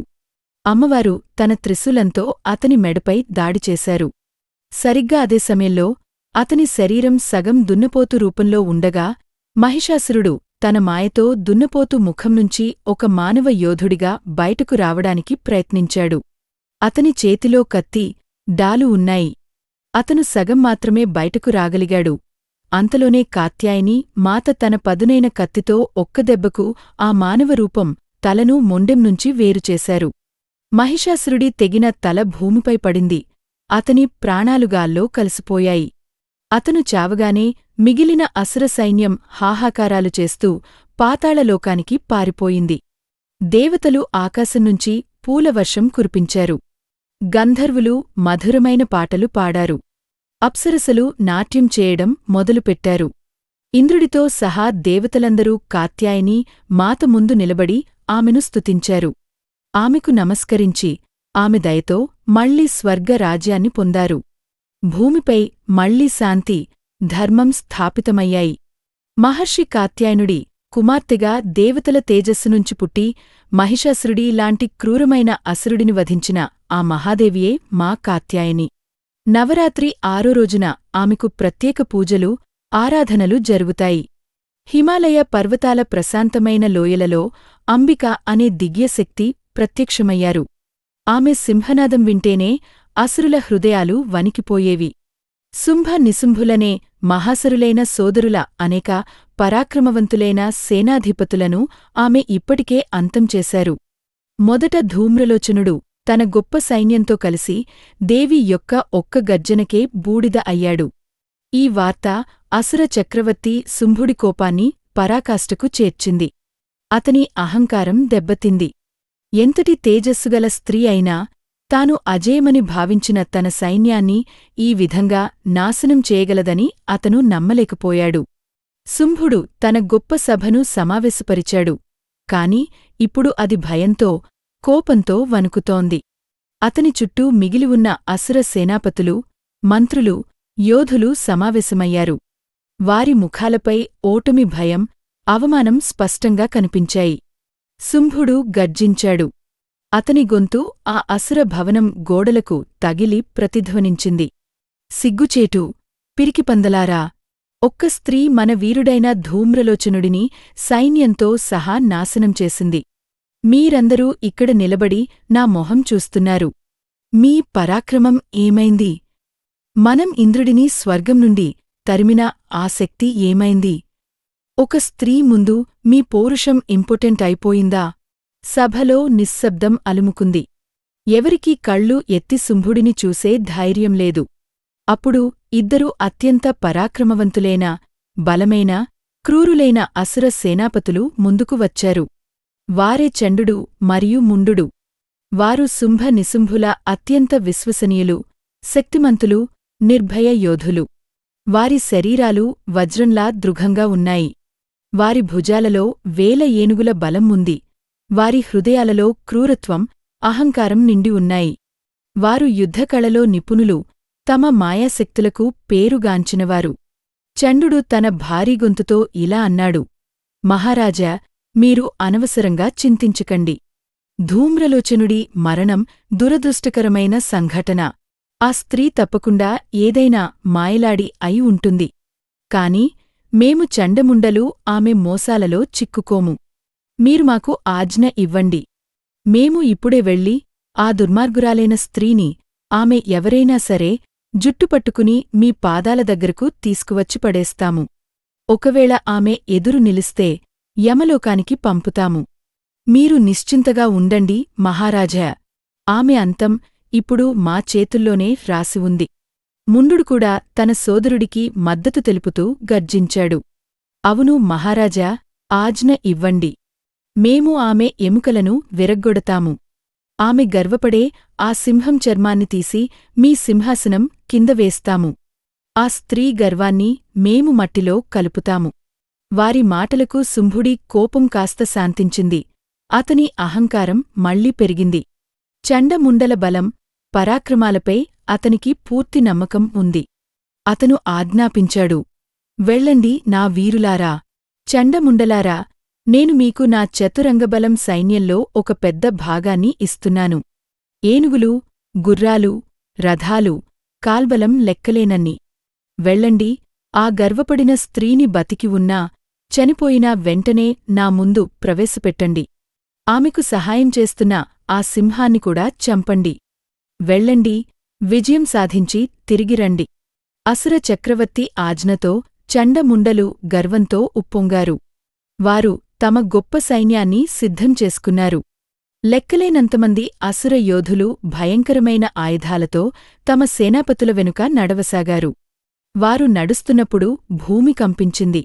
ఆకాశంలో దుమ్ము మేఘాలు కమ్ముకున్నాయి. అసురుల యుద్ధఘోషతో దిక్కులు ప్రతిధ్వనించాయి. గుర్రాల సకిలింపు, ఏనుగుల ఘీంకారాలు, రథాల గలగలలు, అసురుల కణకఠోరమైన అట్టహాసాలు వాతావరణాన్ని భయంకరంగా మార్చాయి. వారు వేగంగా దేవి అంబిక నివాసం ఉంటున్న హిమాలయాల అందమైన లోయవైపు వెళ్లసాగారు. తమ శక్తిపై వారికి అంతటి అహంకారం ఉంది. ఒక స్త్రీని ఎదుర్కోవడం తమకు ఒక ఆటలా ఉంటుందని వారు అనుకున్నారు. హిమాలయాల ఆ ప్రశాంత, పవిత్ర లోయలో స్వచ్ఛమైన సెలయేళ్లు ప్రవహిస్తూ, పూలు వికసించి, సాధువుల ఆశ్రమాల నుండి పవిత్రమైన శబ్దాలు వస్తున్న చోట దేవి అంబిక ఒక శిలపై ప్రశాంతంగా కూర్చుని ఉన్నారు. ఆమె ముఖం చంద్రుడిలా చల్లగా, కాంతిమయంగా ఉంది. ఆమె కళ్లలో కరుణ, శాంతి కనిపించాయి. ఆమె వాహనమైన ఆ మహా పరాక్రమవంతుడైన సింహం రాబోయే తుఫాను గురించి తెలియనిదిగా ప్రశాంతంగా ఆమె పాదాల దగ్గర కూర్చుని ఉంది. దేవి ముఖంపై ఒక తేలికపాటి, రహస్యమైన చిరునవ్వు ఉంది. ఆమెకు అంతా తెలుసు అని, ఈ సంక్షోభం కోసం ఆమె ఎదురుచూస్తున్నట్లు అనిపించింది.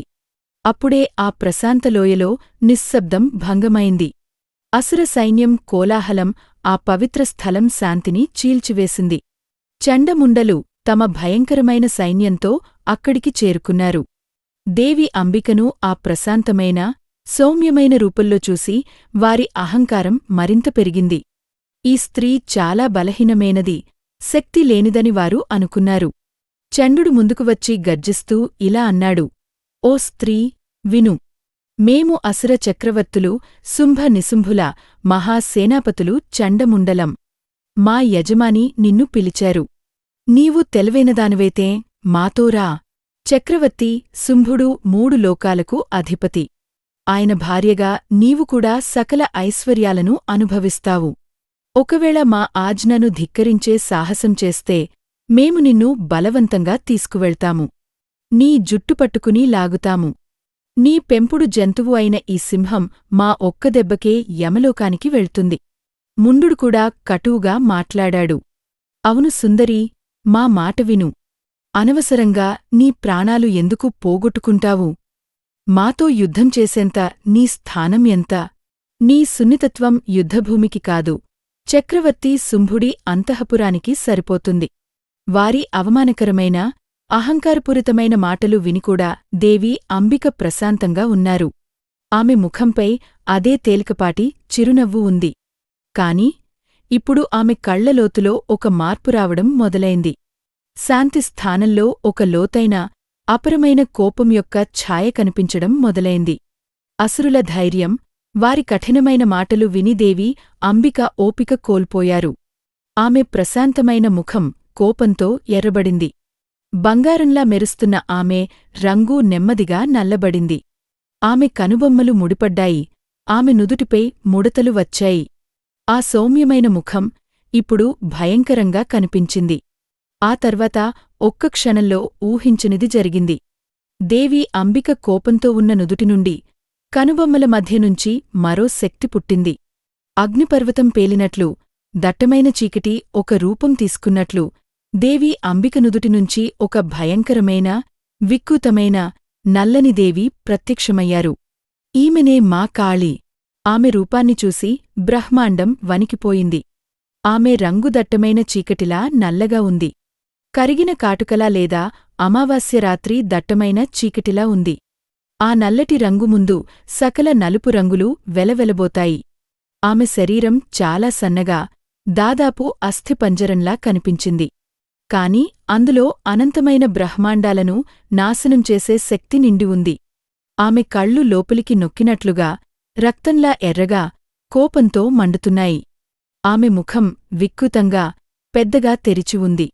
అందులోంచి ఒక పొడవైన ఎర్రటి నాలుక జిహ్వ బయటకు వేలాడుతోంది. దానినుంచి రక్తం బొట్లుబొట్లుగా కారుతోంది.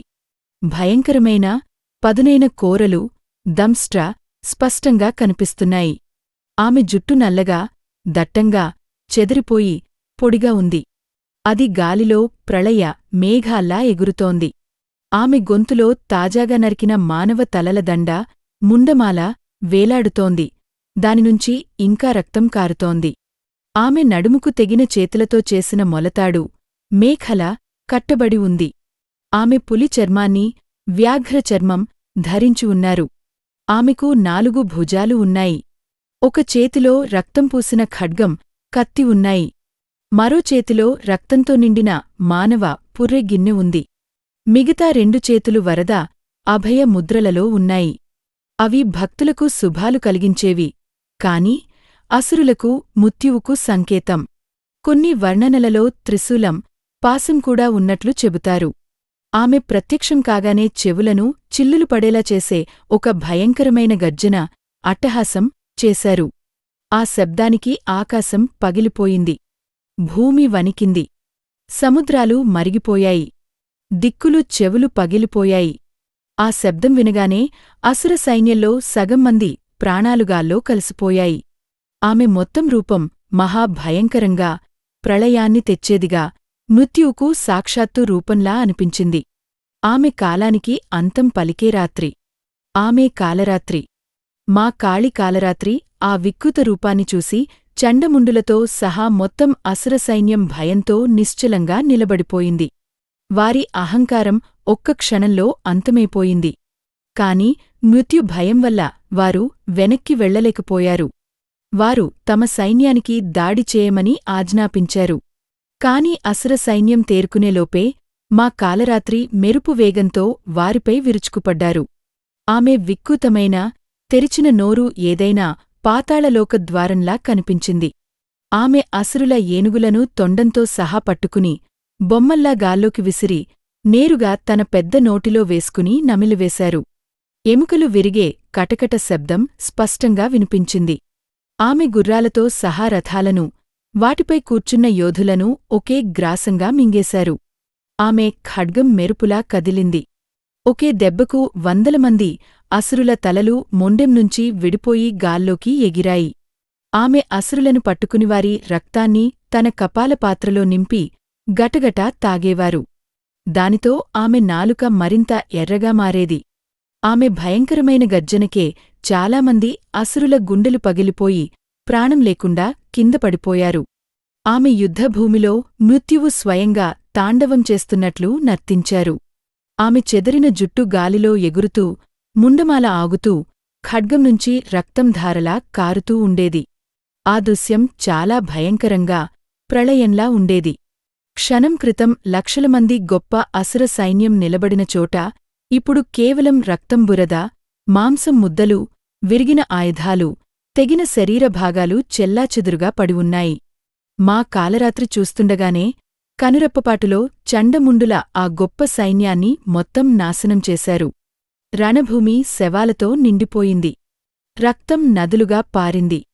కేవలం మా కాలరాత్రి భయంకరమైన అట్టహాసం, ఆమె వేగవంతమైన శ్వాసల శబ్దం మాత్రమే మిగిలాయి. తమ కళ్ల ముందే తమ సైన్యం మొత్తం భయంకరంగా నాశనం కావడం చూసి చండముండుల భయం పరాకాష్ఠకు చేరింది. కాని కోపం, అవమానం కూడా వారిలో రగులుతున్నాయి. తమ జీవితం అంతం దగ్గర పడిందని వారికి అర్థమైంది. అయినా సరే వారు తమలో మిగిలి ఉన్న శక్తిని కూడగట్టుకుని స్వయంగా మా కాలరాత్రిపై దాడి చేశారు. చండు ఒకేసారి 1000 బాణాలను అమ్మవారిపై వదిలాడు. ముండు తన భారీ గదను పూర్తి శక్తితో అమ్మవారివైపు విసిరాడు. మిగిలిన అసురులు కూడా బల్లెలు, కత్తులు, ముసలలు మొదలైన వాటితో దాడి చేశారు. కాని కాలరాత్రిమాతపై ఈ దాడుల ప్రభావం ఏమీ పడలేదు. బాణాలు ఆమె శరీరాన్ని తాకి విరిగిపోయాయి లేదా ఆమె పెద్ద నోటిలోకి వెళ్ళిపోయాయి. గదను ఆమె ఒక చేతితో పట్టుకుని బొమ్మలా దూరం విసిరేశారు. ఆమె అట్టహాసంలో ఏమాత్రం మార్పు రాలేదు. ఇప్పుడు కాలరాత్రి మాత దృష్టి ఆ ఇద్దరు సేనాపతులపై పడింది. ఆమె భయంకరమైన వేగంతో వారిపైకి దూకారు. ఆమె ఒక్కసారిగా చండుడిని అతని పొడవైన జుట్టు పట్టుకుని లాగారు. చండు ఆమె పట్టునుంచి తప్పించుకోవడానికి ప్రయత్నించాడు. కాని వ్యర్థమే. కాలరాత్రిమాత తన రక్తంతో తడిసిన ఖడ్గానిపైకి ఎత్తిమెరుపు వేగంతో ఒక్క దెబ్బకు చండుడి తలను మొండెంనుంచి వేరుచేశారు. అతని తలగాల్లోకి ఎగిరి రక్తం చిమ్ముతూ కిందపడింది. చండుడి ఈ గతి చూసి ముండు భయంతో వణికిపోయాడు. పారిపోవడానికి ప్రయత్నించాడు. కాని కాలరాత్రిమాత అతనికంటే వేగంగా ఉన్నారు. ఆమె ఒక పొడవైన గెంతువేసి ముండుడిని కూడా పట్టుకున్నారు. అతన్ని గాల్లోకి ఎత్తి అదే భయంకరమైన ఖడ్గంతో అతని తలను కూడా నరికారు. ఆ ఇద్దరు మహా పరాక్రమవంతులైన అసుర సేనాపతుల తలలు ఇప్పుడు కాలరాత్రి మాత చేతులలో ఉన్నాయి. వాటినుంచి ఇంకా రక్తం కారుతోంది. చండముండల వధ తర్వాత కాలరాత్రిమాత ఆ ఇద్దరి తెగిన రక్తంతో తడిసిన తలలను తీసుకుని దేవి అంబిక దగ్గరకు తిరిగివచ్చారు. ఆమె ఇంకా అదే శిలమీద కూర్చుని ఉన్నారు. ఎవరి నుదుటినుంచేతే కాళి ప్రత్యక్షమయ్యారో. కాలరాత్రిమాత ఆ 2 తలలను దేవి అంబిక పాదాల దగ్గర ఒక బహుమతిలా యుద్ధబలిగా సమర్పించారు. ఆమె భయంకరమైన రూపం ఇంకా అలాగే ఉంది. కాని ఆమె కళ్లలో విజయం యొక్క సంతోషం ఉంది. ఆమె గర్జిస్తూ ఇలా అన్నారు: తల్లి, మీ శత్రువులైన ఈ ఇద్దరు మహా పశువులైన చండముండలను నేను వధించాను. ఇప్పుడు మీరు స్వయంగా శుంభ నిశుంభలను సంహరించండి. దేవి అంబిక చాలా సంతోషించారు. ఆమె తన కోపశక్తి అయిన మా కాళిని ప్రేమతో చూసి ఇలా అన్నారు: ఓ మహాకాళి, నువ్వు చండముండులనే ఈ ఇద్దరు అసురులను వధించావు కాబట్టి ఈ రోజు నుండి నువ్వు లోకంలో చాముండ అనే పేరుతో కూడా ప్రసిద్ధి చెందుతావు. ఆ భయంకరమైన దట్టమైన చీకటి రాత్రిలా నల్లటి ప్రళయకారి రూపం దుష్టులను సంహరించడానికి, భక్తులను రక్షించడానికి దేవి అంబిక నుదుటినుంచి ప్రత్యక్షమైంది. అదే మా కాలరాత్రి అనే పేరుతో పూజించబడింది. కాలం అంటే సమయం, మృత్యువు, యమరాజు. రాత్రి అంటే చీకటి, ప్రళయరాత్రి. ఆమె కాలాన్ని కూడా అంతం చేయగల శక్తి. ఆమె రూపం భయంకరంగా ఉన్నప్పటికీ, అసురులు, పాపుల హృదయాలలో భయం కలిగించేది అయినప్పటికీ తన భక్తులకు అత్యంత శుభాన్ని, మంచి ఫలితాలను ఇస్తుంది. అందుకే ఆమెకు శుభంకరి అనే పేరు కూడా ఉంది. ఆమె అజ్ఞానం అనే చీకటిని నాశనం చేస్తారు. భయాన్ని పోగొడతారు. తనను ఆరాధించేవారిని అకాల మృత్యువు, భూతాలు, ప్రేతాలు, అగ్ని, నీరు, శత్రువులు అన్ని రకాల అడ్డంకుల నుంచి విముక్తి చేస్తారు.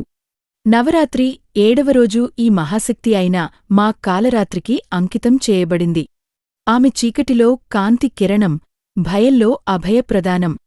మహాగౌరి దుర్గా నవదుర్గల అలంకారాల్లో 8వ అవతారం. నవరాత్రులలో 8వ రోజైన ఆశ్వయుజ శుద్ధ అష్టమినాడు ఈ అమ్మవారిని పూజిస్తారు. హిందూ పురాణాల ప్రకారం తనను పూజించే భక్తుల అన్ని కోరికలను ఈ అమ్మవారు తీర్చగలదు. జీవితంలోని కష్టాలన్నిటినీ ఈ అమ్మవారి ఉపాసన ద్వారా దూరం చేసుకోవచ్చు అని భక్తుల నమ్మిక. 1. మహాగౌరీదేవి 4 చేతులతో ఉంటుంది. కుడిచేయి అభయముద్రలో ఉండగా కింది కుడి చేతిలో త్రిశూలం ఉంటుంది. కింది ఎడమ చేతిలో ఘమరుకం ఉండగా పై ఎడమ చేయి దీవిస్తున్నట్టుగా ఉంటుంది. చరిత్ర మహాగౌరి అనే పేరు గొప్ప తెలుపు అని అర్థం. దుర్గాదేవి తెలుపు రంగులో చాలా అందంగా ఉంటుంది.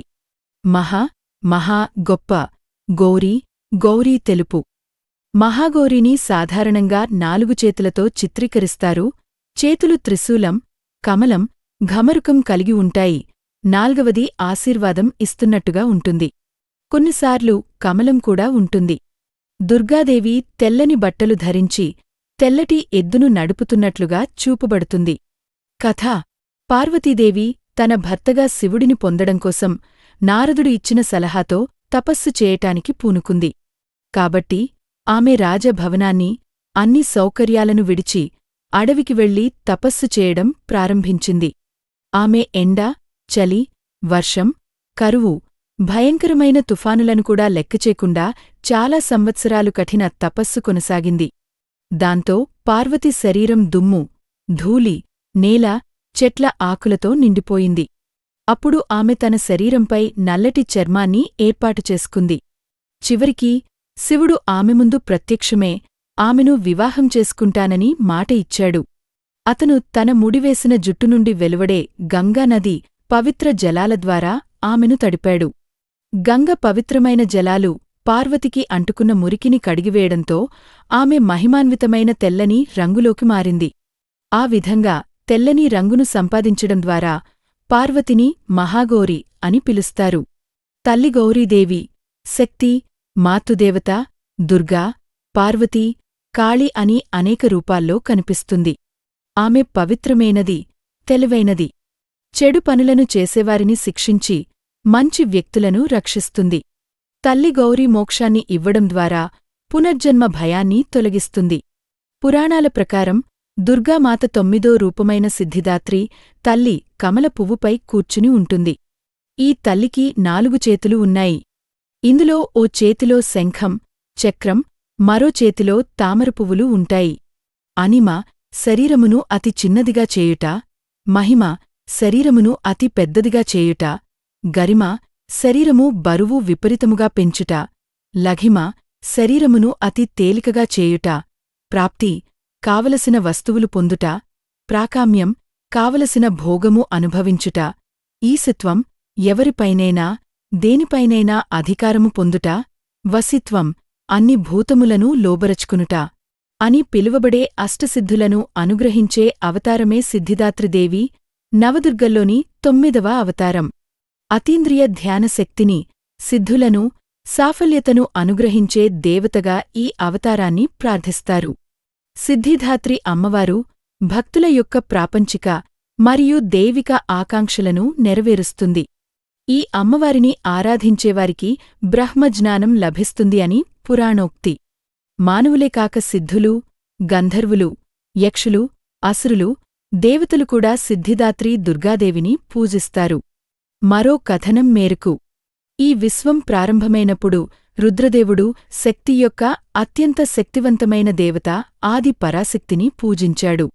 తనకు రూపం లేనందున ఆది పరాశక్తి దేవిని సిద్ధిదాత్రి రూపంలో పరమేశ్వరుని ఎడమవైపు సగభాగం నుండి కనిపించింది. ఈ సమయంలోనే ఈశ్వరుడిని అర్ధనాదీశ్వరుడు అని పిలిచారు. నవరాత్రుల్లో సిద్ధిదాత్రి అమ్మవారి 9వ రూపం. సిద్ధిదాత్రి అంటే మనకు శక్తి ఇచ్చేది. మహానవమి వంటి పవిత్రమైన రోజున భక్తులందరూ ఆమెను భక్తి శ్రద్ధలతో కొలుస్తారు. ఈ తల్లి తన భక్తుల జీవితంలో నెలకొన్న చీకటిని తొలగించి వెలుగును ప్రసాదిస్తుందని నమ్ముతారు. అంతేకాదు వీరికి అన్ని రకాల సిద్ధేలను ప్రసాదిస్తుంది. పరమేశ్వరుడు కూడా సిద్ధిదాత్రి దేవి అనుగ్రహంతో అన్ని సిద్ధులను పొందాడు. జ్యోతిష్యశాస్త్రం ప్రకారం సిద్ధిదాత్రి దేవి కేతు గ్రహానికి అధిపతిగా ఉంటారు.